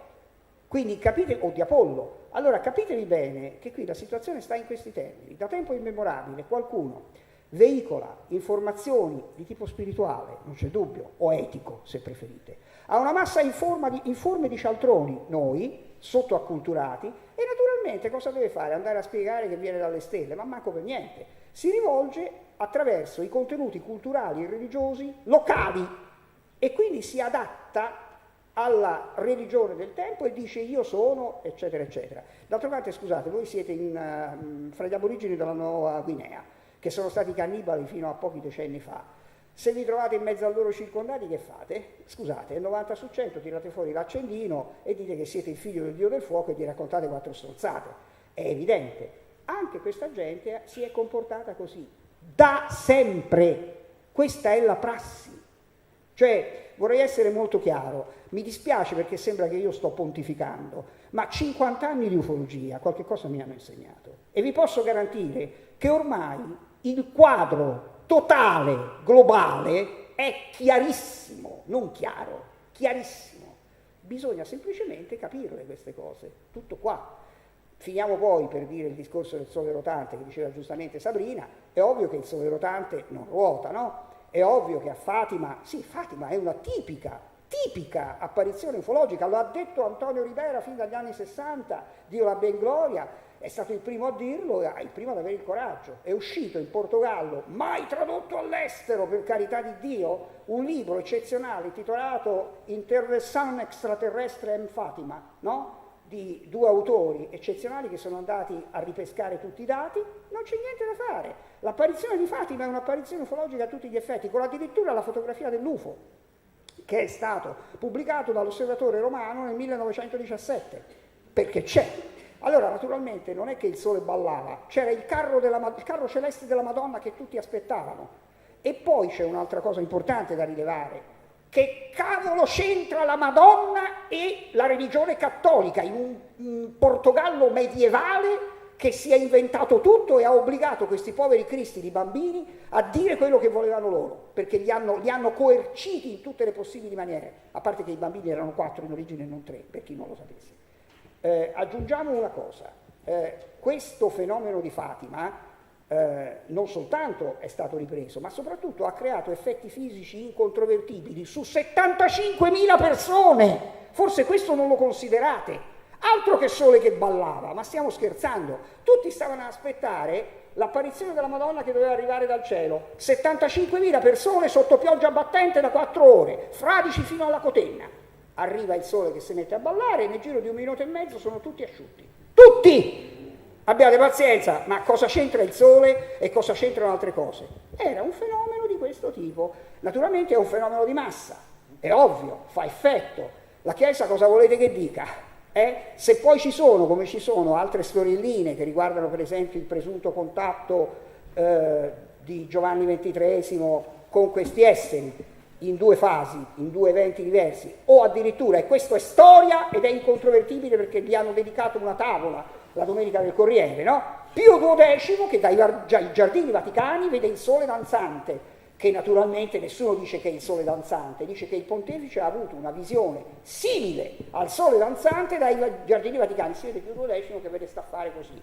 Era un UFO. Ma come si fa a dire nel 1951 che il pontefice romano ha visto un UFO? Quindi così, capito? È andata così, né più né meno. E l'altra storia di Giovanni XXIII avrebbe riguardato sia una cosa che gli sarebbe stata fatta recapitare dal contattista americano Adamski, che effettivamente è venuto a Roma a portare questa cosa in Vaticano, quindi poi lasciamo perdere, e che ha potuto poi esibire comunque una medaglia pontificia che viene data normalmente per le udienze.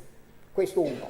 Ma l'altra cosa ancora peggiore, che è di più recente notizia questa, riguarda Monsignor Loris Capovilla, che sostiene praticamente che Il pontefice, cioè Giovanni XXIII, sarebbe addirittura nei Giardini Vaticani stato praticamente testimone dell'atterraggio di uno di questi oggetti e della conversazione per circa 20 minuti con un suo occupante, colui che li stava a guardare. Qualcuno ha chiesto a Capovilla, che è ancora vivo, è ultranovantenne, gli hanno detto: ma che è sta storia? Lui ha fatto un sorrisino, no, ha fatto un sorrisino e non ha né smentito né affermato. Quindi non ho capito. Signori, la Chiesa non può dire più di quanto non abbia detto. Concludo ricordandovi una cosa circa la Chiesa. L'attuale pontefice, Bergoglio, per chi non lo sapesse, oltre che gesuita e argentino, come Funes dicevamo, è anche gesuita e argentino come padre Segundo Benito Reina, famoso astronomo argentino dell'osservatorio di Adara, che ha fotografato gli UFO negli anni 60 e che tutti sanno che li ha ripresi gli UFO in Argentina. Finisco ricordando che un amico personale di Papa Bergoglio era Pedro Romagnuc, che se andate a vedere è uno che ha scritto un paio di libri sugli UFO in Argentina. Quindi è evidente che le gerarchie vaticane sono assolutamente informate di questa cosa, il Papa attuale è persona ben informata dei fatti e naturalmente però non aspettatevi che vi vengano a raccontare con uno schiocco di dita tutto quanto. Per quello che ne so io, la Chiesa, che sempre si è saputa adeguare alle situazioni di diversificazione storica in nome della Realpolitik, sa benissimo che deve contemplare la possibilità di riciclarsi verso la figura di un Cristo cosmico, che sarà la figura che eventualmente diventa il punto di riferimento dell'intera creazione, pronto praticamente nel suo ruolo salvifico ovunque nell'universo. E se fanno questo, c'è caso che cerchino di cadere in piedi. Sì, una domanda. Monsignor Loris Capovilla. Sentiamo una domanda.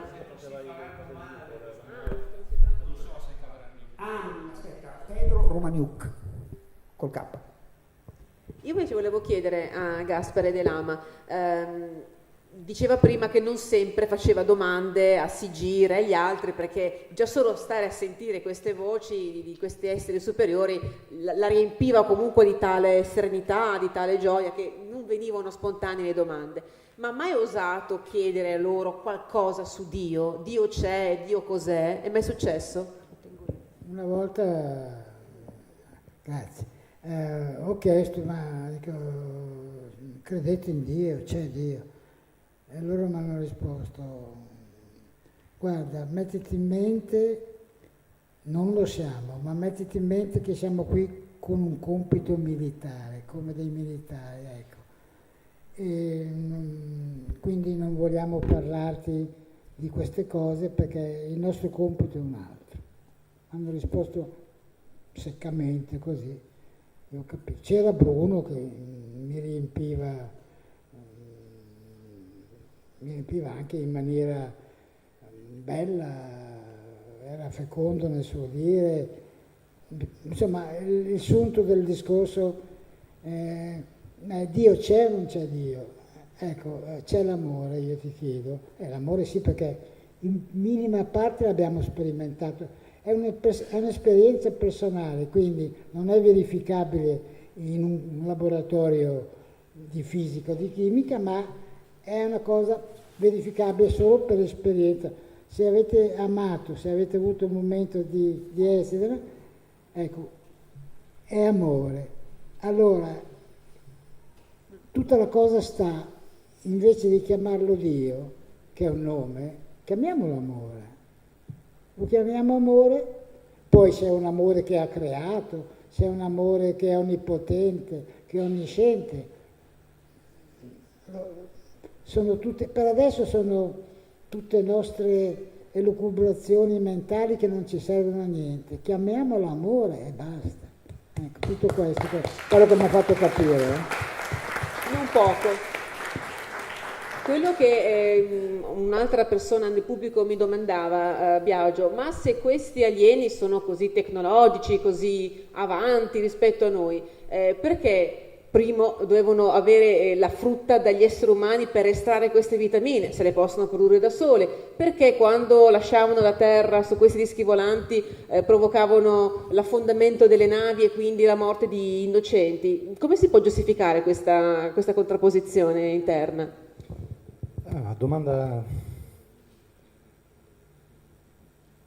Allora, fondamentalmente l'episodio del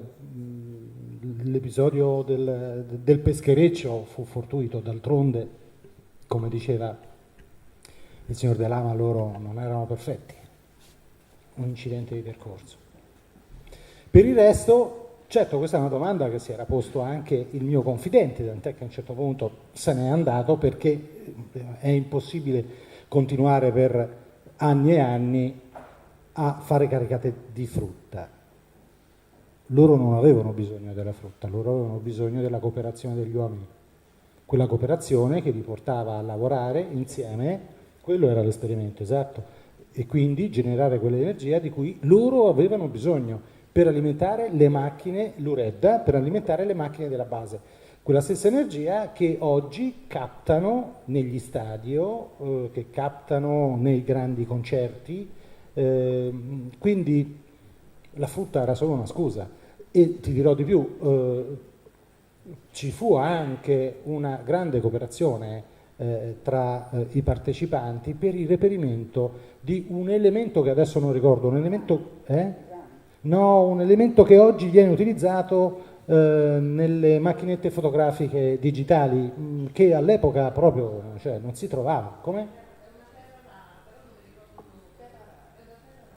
Ma sì, comunque ecco, questo portò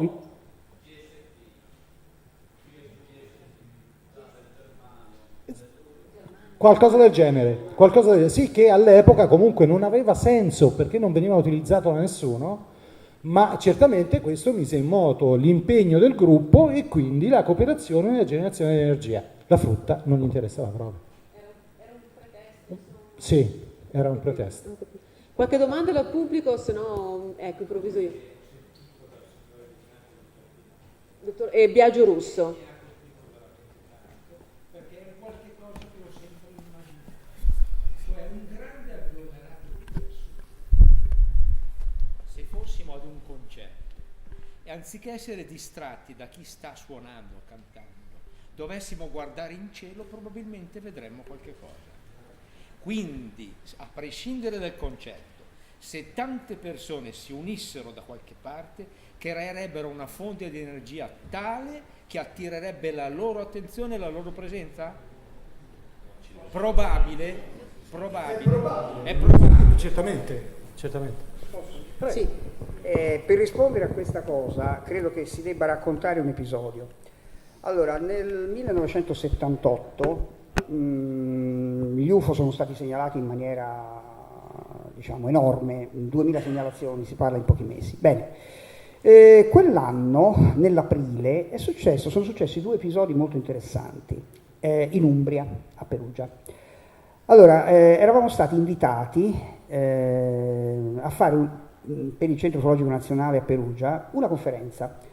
Andai io, mia moglie, un'altra coppia di Firenze, tra l'altro lui era un professore universitario, e siamo andati a fare questa conferenza che fu un grosso successo. Benissimo, finita la quale il nostro ospite, Alvaro Palanga, che purtroppo oggi non è più, disse: vabbè, venite da me, si mangia da noi, eccetera. Abbiamo fatto cena lì da loro, poi a un certo momento alle 11 era finito tutto, qualcuno di noi ha detto: ma guarda che bella serata, usciamo all'aperto e facciamoci una bella passeggiata in campagna digestiva, perché abbiamo mangiato così bene, si sta così bene, eccetera. E io ho detto: no, guarda, c'è la nostra padrona di casa che si era già messa in desavie, dico non si può, un'altra volta, no, è un'ottima idea, mi vesto subito, usciamo, vabbè. E andiamo via, tre macchine, ci mettiamo in uno slargo, la faccio breve, apparizione di massa, 11 persone, di 12-13 UFO, che è durata 3 ore, li abbiamo anche fotografati. La cosa divertente è che quando noi ce ne stavamo per andare, il fenomeno si acuiva, quasi a dire: no, non ve ne andate, fermi, buoni, eccetera. La faccio corta perché questa è un'esperienza di tipo personale e privato, quindi non ha più di tanto importanza. La cosa interessante è che dopo questa esperienza e dopo il giorno dopo, perché siamo tornati sul posto di giorno per vedere un po' la zona, no? E ci abbiamo visto gli UFO di giorno. questa è una cosa ancora più pesante, va bene? Il nostro ospite di Perugia, Alvaro Palanga, ha avuto una geniale idea e lui ha detto: sai una bella cosa? Questa gente ha interagito con noi, è come il discorso di Esdalen, no? A me mi fa ridere, mi ridono anche le scarpe quando qualcuno dà certi tipi di chiavi di lettura per Esdalen, soprattutto quando sappiamo quello che sappiamo di Esdalen. Il problema qual è? Il problema è che a questo punto lui dice: guarda, io faccio una cosa, voglio fare un esperimento di evocazione degli UFO. Allora, io questo l'ho anche riportato in un libro mio, perché valeva la pena di ricordarlo. Cosa succede? Succede che lui va all'università per stranieri, no? Questo si ricollega esattamente a quello che diceva il signore adesso. Allora, cosa fa? Recluta letteralmente, è il caso di dirlo, 300 persone, giovani tutti quanti, uomini e donne, studenti dell'università per stranieri, e gli fa questo discorso: sentite, fra 2 giorni ci vediamo sul Colle del Cardinale, fuori Perugia, in campagna, si fa un esperimento di parapsicologia, dai venite, bam bim bum bom. Accettano e ci vanno tutti. Un po' la cosa dopo un po' si sa. Indovinate chi si infiltra nel gruppo? 2 giornalisti, i corrispondenti della Nazione e dell'Unità di Perugia. Lo scopo era fare 2 pezzi di colore che facessero a pezzi, letteralmente, questi pazzoidi che facevano queste cose. Questi ci vanno. Palanga cosa fa? Li fa mettere seduti per benino, alcuni in posizione yoga se riesce meglio, poi mani collegate l'uno con l'altro in catena, e poi gli dice: adesso fate quello che vi dico io, cercate di sgombrare la mente, rilassatevi, svuotate la mente, eccetera eccetera, e cercate di pensare alla possibilità che arrivino gli UFO, no? Quindi evocate questo, al limite recitate un mandala, no? E gli dà il classico Om Mani Padme Hum da recitare. Insomma, la facciamo breve. Il giorno dopo la Nazione di Firenze e l'Unità di Perugia, l'unità, non so se rendo l'idea, titolano su 4-5 colonne: appuntamento nella notte con 13 puntini blu. Cioè loro, presenti, hanno dovuto constatare che gli UFO sono veramente arrivati. Da un punto di vista, non vorrei dire parapsicologico, ma tecnico, si potrebbe spiegare questo con una parolaccia che potrebbe essere non solo evocazione psichica, potrebbe essere una forma di diciamo no, suggestione proprio no, perché erano fenomeni reali. No, è quando praticamente la mente è in grado di influenzare la materia e quindi concretizza in qualche... si chiama... aspetta. No, c'ha un nome no, l'egregore, questo è massonico. No, si chiama lei non mi viene, ma comunque non ha molta importanza. In sostanza, cosa dovrebbe comprovare questo? Che la capacità di assommare energie psichiche collettive in catena è realmente tale da poter aggregare ed evocare, diciamo, psichicamente chi vogliamo. Quindi il discorso che faceva il signore è assolutamente certo. Fra l'altro aggiungo anche una cosa, visto che qualcuno ha parlato di egregore. Nei rituali e nella prassi massonica, per la cronaca, le varie tornate di chiusura in una loggia si chiudono proprio con la cosiddetta catena d'amore, che praticamente sono i partecipanti alla loggia che si collegano e, pensando pensieri positivi, evocano immagini positive a chiusura, diciamo, della tornata. Ed è né più né meno lo stesso identico concetto, né più né meno, e viene da lontano questo concetto, perché è un concetto iniziatico che viene addirittura dall'Egitto e dal Medio Oriente. Quindi capite che questo discorso può interessare sicuramente il fenomeno degli UFO, e come?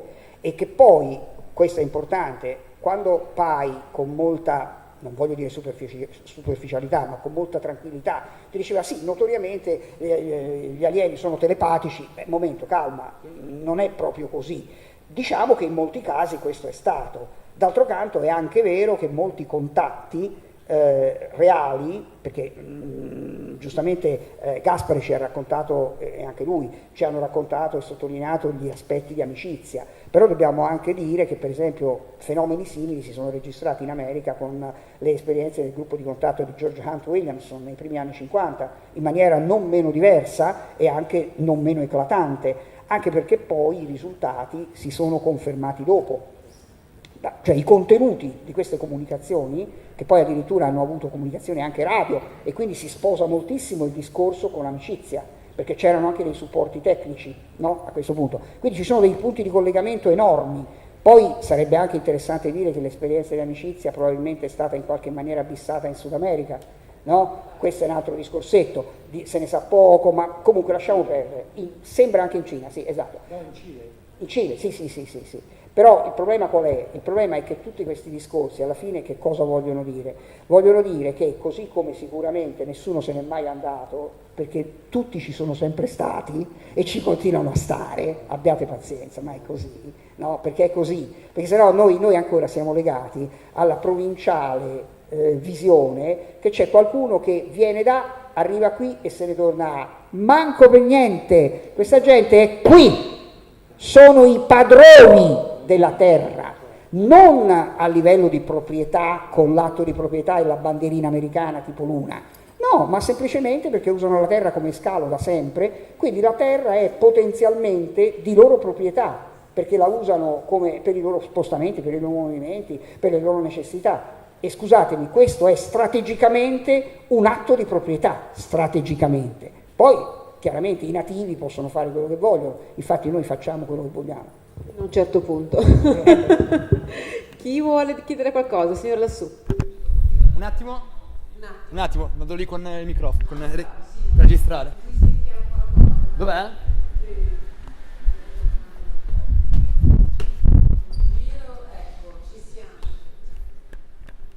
Parli.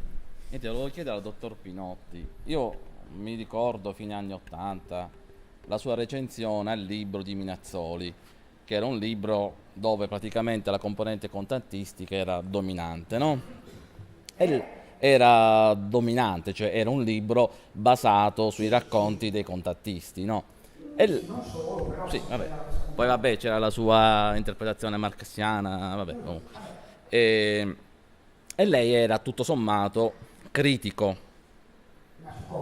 sul contattismo. Sì, ok, uno può fare la prefazione ma anche mostrare, diciamo, delle riserve.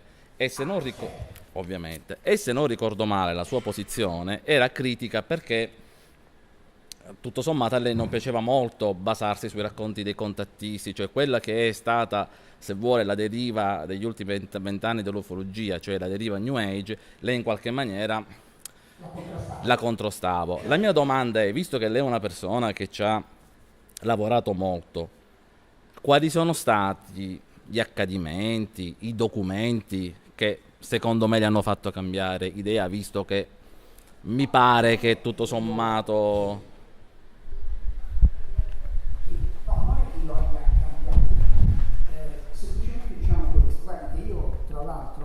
Sono stato in contatto epistolare per 2 anni con Giorgio Adamski, direttamente, quindi mi creda, sono una delle più documentate persone sul fenomeno del contattismo a livello globale di quanto non si creda. Il problema però qual è?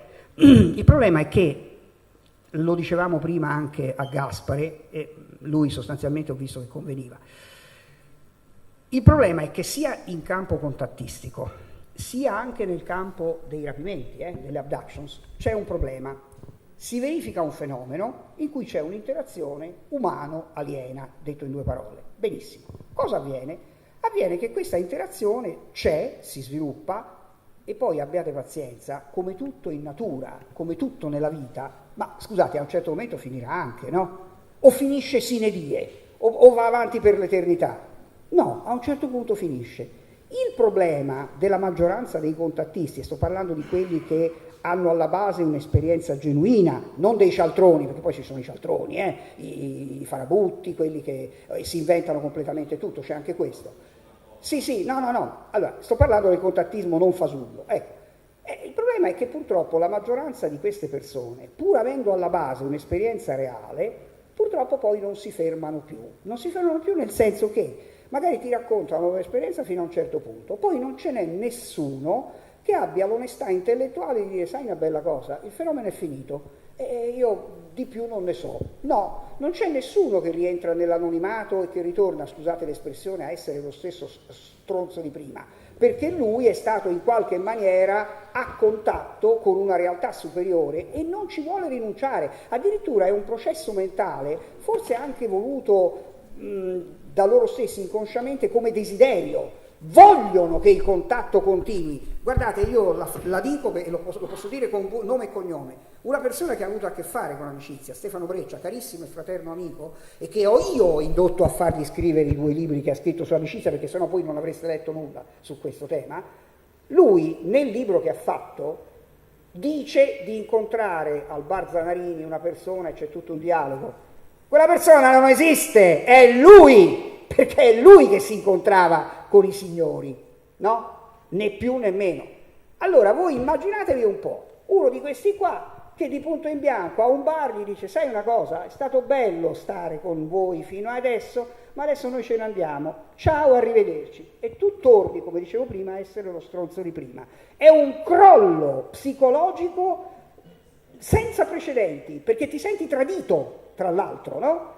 E lui, Stefano, era incazzato come un bufalo per questo fatto, perché si è sentito escluso, per non dire tradito. Questo fenomeno si riverbera su tutti gli altri episodi contattistici, perché purtroppo molti dopo inventano, danno dettagli, si aggiungono cose che non sono. Pablo qui lo può dire, il caso Carlos Diaz, io ho visto gli UFO sulla casa di Carlos Diaz, porca puttana, quindi so che lui gli UFO li ha visti davvero, ma poi ha ignobilmente falsificato dopo un sacco di roba, e quindi questo significa che la sua genuina esperienza è andata a puttana completamente, perché poi chiunque, tecnicamente parlando, cosa può dire? Qual è il falso? Prima, dopo? Capire come funziona? È una cosa terrificante, è un meccanismo perverso. Io però... Uguale. Allora, finendo il discorso, quindi il fenomeno contattistico è valido, ma è valido nella misura in cui va saputo, diciamo, cercare, perché guardate, ci sono anche i soggetti che hanno viceversa le loro garanzie. Sono persone che per esempio non fanno proselitismo, sono persone che non fanno conferenze, sono persone che non vanno in pubblico, sono persone che magari reggono all'esperienza, che è traumatizzante. Guardate Siracusa è saltato come una lampadina bruciata nel momento in cui ha avuto per esempio questa esperienza e ha cominciato a dire cazzate ignobili a razzo, e naturalmente poi si è coperto di ridicolo, perché questo è il drammatico, cioè c'è un innesco genuino e poi tutto finisce in vacca. Questo è tristissimo, perché la colpa è nostra. Anche l'esperienza di amicizia insegna questo, che l'esperienza è nostra, è un esperimento per noi, è un esperimento per vedere se e quanto noi reggiamo a, se e quanto noi siamo maturi per, e se ovviamente ci bocciano perché non siamo all'altezza, non ci possiamo lamentare se i risultati sono scadenti. Finendo il discorso, tenete presente che questo vale anche per l'aspetto delle abduction, uguale. Sì, dice, è successo questo, no, continua, mi rapiscono, e per carità di Dio. Tenete invece presente che ci sono persone, io sono in contatto con un certo numero di persone, uomini e donne, ma soprattutto donne, forse che sono più sensibili, che per esempio canalizzano, fra virgolette, informazioni di fonte verosimilmente extraterrestre. Vi posso dire che io ho potuto constatare direttamente che intanto queste persone che non si conoscono l'un con l'altro, alla fine ti raccontano le stesse, identiche, precise cose, ti anticipano gli stessi precisi eventi, ed è un modo, un canale che non va assolutamente buttato nel cesso, va assolutamente considerato, ma cum grano salis, perché tra l'altro poi non dimenticate una cosa, i canali psichici sono assolutamente, come dire, non sono quantizzabili, ognuno è un universo a parte, ognuno canalizza le cose da sé, ognuno le interpreta a sé, siamo tutti filtri diversi. È come se ci fosse una trasmissione radio e tante antenne. C'è chi capta la trasmissione perfetto in stereo, c'è chi la capta male, c'è chi non la capta per niente. È questo il giochino, né più né meno. E per finire, il discorsetto dei messaggi o delle canalizzazioni, che dir si voglia, io nell'ultimo libro mio qualche cosa ci ho anche messo di qualcuna di queste fonti. E non è che io ho abdicato alla logica, è che va considerato. Vi racconto per chiudere un unico episodio, che è un episodio ufficiale che viene raccontato ed è agli atti del Blue Book e che riguarda praticamente il contatto fra esponenti della CIA della CIA a Washington DC, e un extraterrestre che canalizzava messaggi tramite la signora Frances Swan, no? Nota sensitiva di Washington, di buona famiglia, ricca, nota, in contatto con la borghesia e con i militari di Washington, eccetera. Un bel giorno si diffonde la notizia che questa signora capta messaggi dagli alieni e allora degli ufficiali della CIA la vanno a trovare. La faccio breve, alla fine si stabilisce il contatto con questo Affa, no? Il quale praticamente dà una serie di comunicazioni, naturalmente spara a zero contro il governo americano, la sua politica bellicista, si dimostra chiaramente antiatomico, si dimostra ecologico, si dimostra tutte belle cosine che conosciamo benissimo. Alla fine la cosa divertente di questo episodio, che è agli atti, quindi non possiamo dire ma è una palla, no, è agli atti, è che uno di questi ufficiali gli dice: senta, ho capito, ma al di là di queste critiche eccetera, ma lei dove si trova adesso? Dice: ah, io sono nella vostra atmosfera ai comandi della mia nave. Ah, ho capito. Dice: senta, ma potremmo vedere una delle vostre navi uno di questi giorni? E lui risponde: certamente. Ah, questi si guardano. Dice: e quando potrebbe avvenire questo? Risposta: anche adesso. Sconvolti si guardano. Cosa dobbiamo fare? Andate alla finestra. Questi si mettono alla finestra e si vedono fuori un bel disco volante con cupola, metallico, a breve distanza dalla finestra da dove loro guardano. Restano sconvolti, uno si attacca subito al telefono, chiama l'aeroporto di Washington, la torre di controllo, dice: vedete un oggetto nella zona est della città? Risposta: no, perché dice qui siamo in tilt, non si capisce perché, soliti discorsetti. Allora, questo è agli atti. E la fonte qual è? Una fonte canalizzatrice, che non dovrebbe esistere. Per il CICAP, pagato per dire che queste cose sono tutte puttanate, chiaramente queste cose non hanno diritto di esistenza. Pensate che il CICAP da noi, espressione praticamente dello psychop americano, è la punta di diamante delle forze pagate a livello mondiale con altre analoghe associazioni al mondo, Alternativa Nazionale in Spagna, in Francia ce n'è un'altra, eccetera, eccetera, per impedire che la gente si accosti a queste cose. È gente prezzolata, pagata, capito? E questo è il fatto. Naturalmente è chiaro che è gente che si è creata il proprio ruolo, no? Di difensori della scienza ufficiale, ma in realtà sono una setta scientista che difende una realtà già precostituita, che è quello che loro dicono. Finito. Però tutto questo, ripeto, quando noi ci scontriamo in TV con loro e gli diciamo: voi siete delegittimati dal parlare di queste cose, scusate, ma questo è assolutamente vero. Volevo chiedere una cosa a Gaspare, mi aveva detto già a suo tempo, però a lei risultava che poi a un certo punto Di Pietro, Sigire e gli altri, tutti i nomi con i quali si facevano chiamare appunto i V56, fossero stati visti o sentiti anche in Russia? Mi aveva detto qualcosa del genere. Comunque all'estero era uscito che questi nomi tornavano ancora abbastanza simili. Ma io di questo particolare, in questo momento... L'ho messo in difficoltà. Cioè Breccia, viene da Breccia. Breccia mi aveva detto che in alcuni posti del mondo, adesso non ricordo più se Russia o... c'erano appunto dei collaboratori, dei contattati, chiamateci come volete, che avevano la stessa matrice, le stesse prerogative nostre, e mi pare che c'era qualche nome simile, ma in questo momento non riesco a focalizzare dove, bene e con sicurezza. Biagio, dicevamo forse il Cile, Sud America, dove ci sono storie simili sempre di case amicizie in versione, diciamo così, sudamericana? Sì, il mio interlocutore diceva che però c'era una differenza sostanziale. Non mi ha però detto di più, diceva sì, perché io comunque gli ho fatto questa domanda, ho detto ok, qui è finito, però sembra che... Sì, però non mi sembra che sia una cosa tanto affidabile, attendibile, tagliò a corto, insomma, ecco, non disse di più. Ma quindi, secondo quello che diceva il tuo interlocutore, è più probabile che appunto questi amici, chiamiamoli così, siano rimasti sempre nella stessa base o abbiano cambiato semplicemente posizione in Italia? O possono girare, possono fare quello che vogliono? Come funziona? Allora, lui comunque lavorava con 2 di loro, nel senso che 2 di loro lavoravano in un'azienda in cui lavoravano in un'azienda, un uomo e una donna.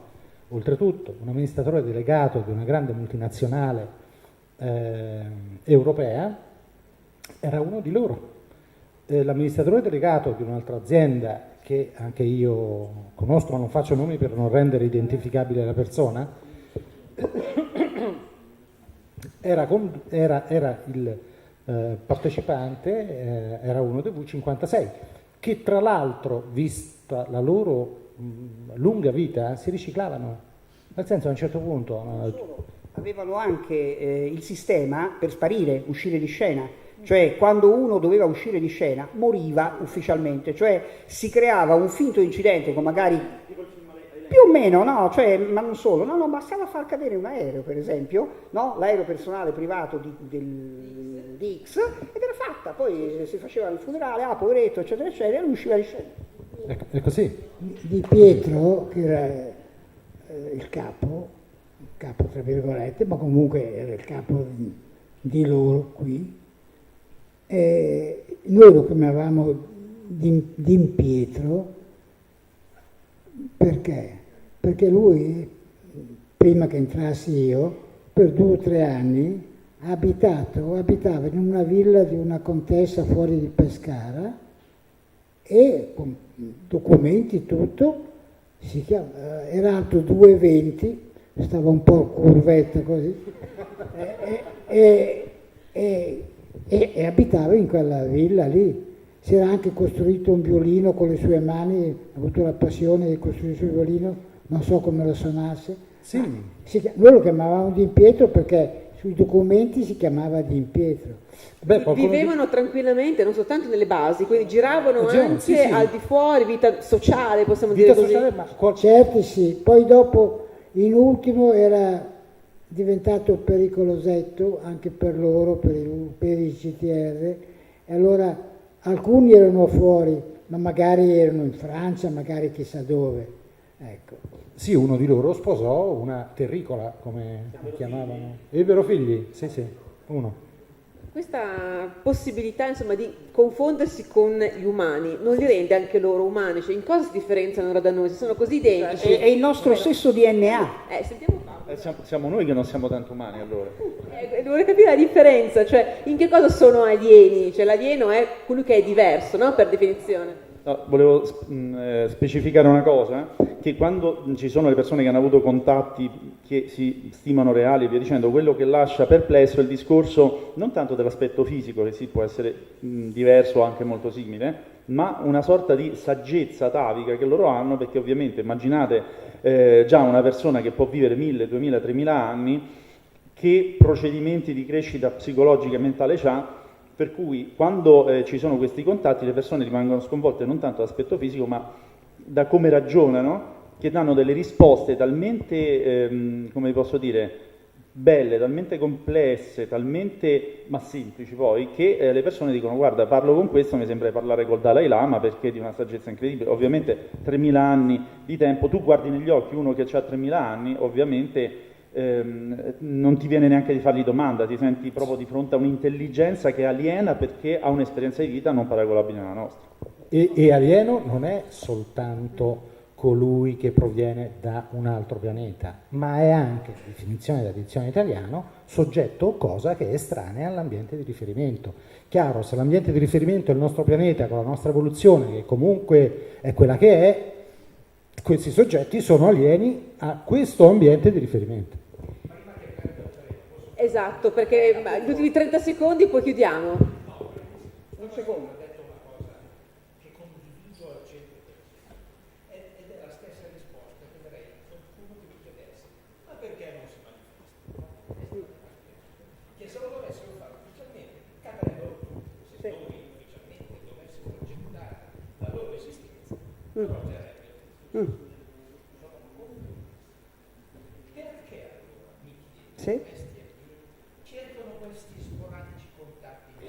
C'è una ragione secondo me, è una forma di parcellizzazione, diciamo, e un po' anche sperimentale, no? Se così si può dire, del contatto, perché una cultura cui tu ti manifesti platealmente crolla. Se tu ti manifesti in termini carbonari, segreti, a livello di gruppo, sì, però non devi parlare all'esterno, devi mantenerti in un ambito ristretto con questo, quello e quell'altro, crei gruppi di contatto, chiamiamoli pure così, all'interno del quale il gioco può funzionare e che sono in grado anche di crescere se l'esperimento funziona. Se l'esperimento abortisce, ci hanno provato ed è andata male. Guardate che questo esperimento è stato fatto in passato in maniera clamorosa con Israele, e Israele è stato bocciato, mi dispiace dirlo agli ebrei, non perché non si può generalizzare, ma come esperimento la Bibbia lo dice chiaramente: tu sei un popolo di dura cervice, io ti rinnego. E quando Giuseppe Flavio narra della caduta di Gerusalemme, narra, e lo narra lui, storico, che una voce tonante dal cielo, gli ultimi giorni, poco prima della caduta della città, con le legioni romane fuori che l'assediavano, dice: popolo di Israele, noi ce ne andiamo di qui. Noi chi? È la tutela angelica che è finita nel 70 d.C. Israele è stato scaricato perché si è dimostrato inadatto alle finalità con cui evidentemente si pensava potesse portare avanti un discorso. Non è colpa di nessuno, è andata così, però guardate che in altre circostanze non è successo molto diversamente. Io bisogna che scappi. Tutte le domande che avete si faranno l'anno prossimo, al prossimo convegno, ve le segnate. Ringrazio Gaspare De Lama, è stato signori, voi siete l'anima del convegno. Ringrazio tutti voi, i nostri ospiti, Gaspare De Lama, Pablo Aio, Biagio Russo, Roberto Pinotti. L'appuntamento è per l'anno prossimo. Grazie, buona serata.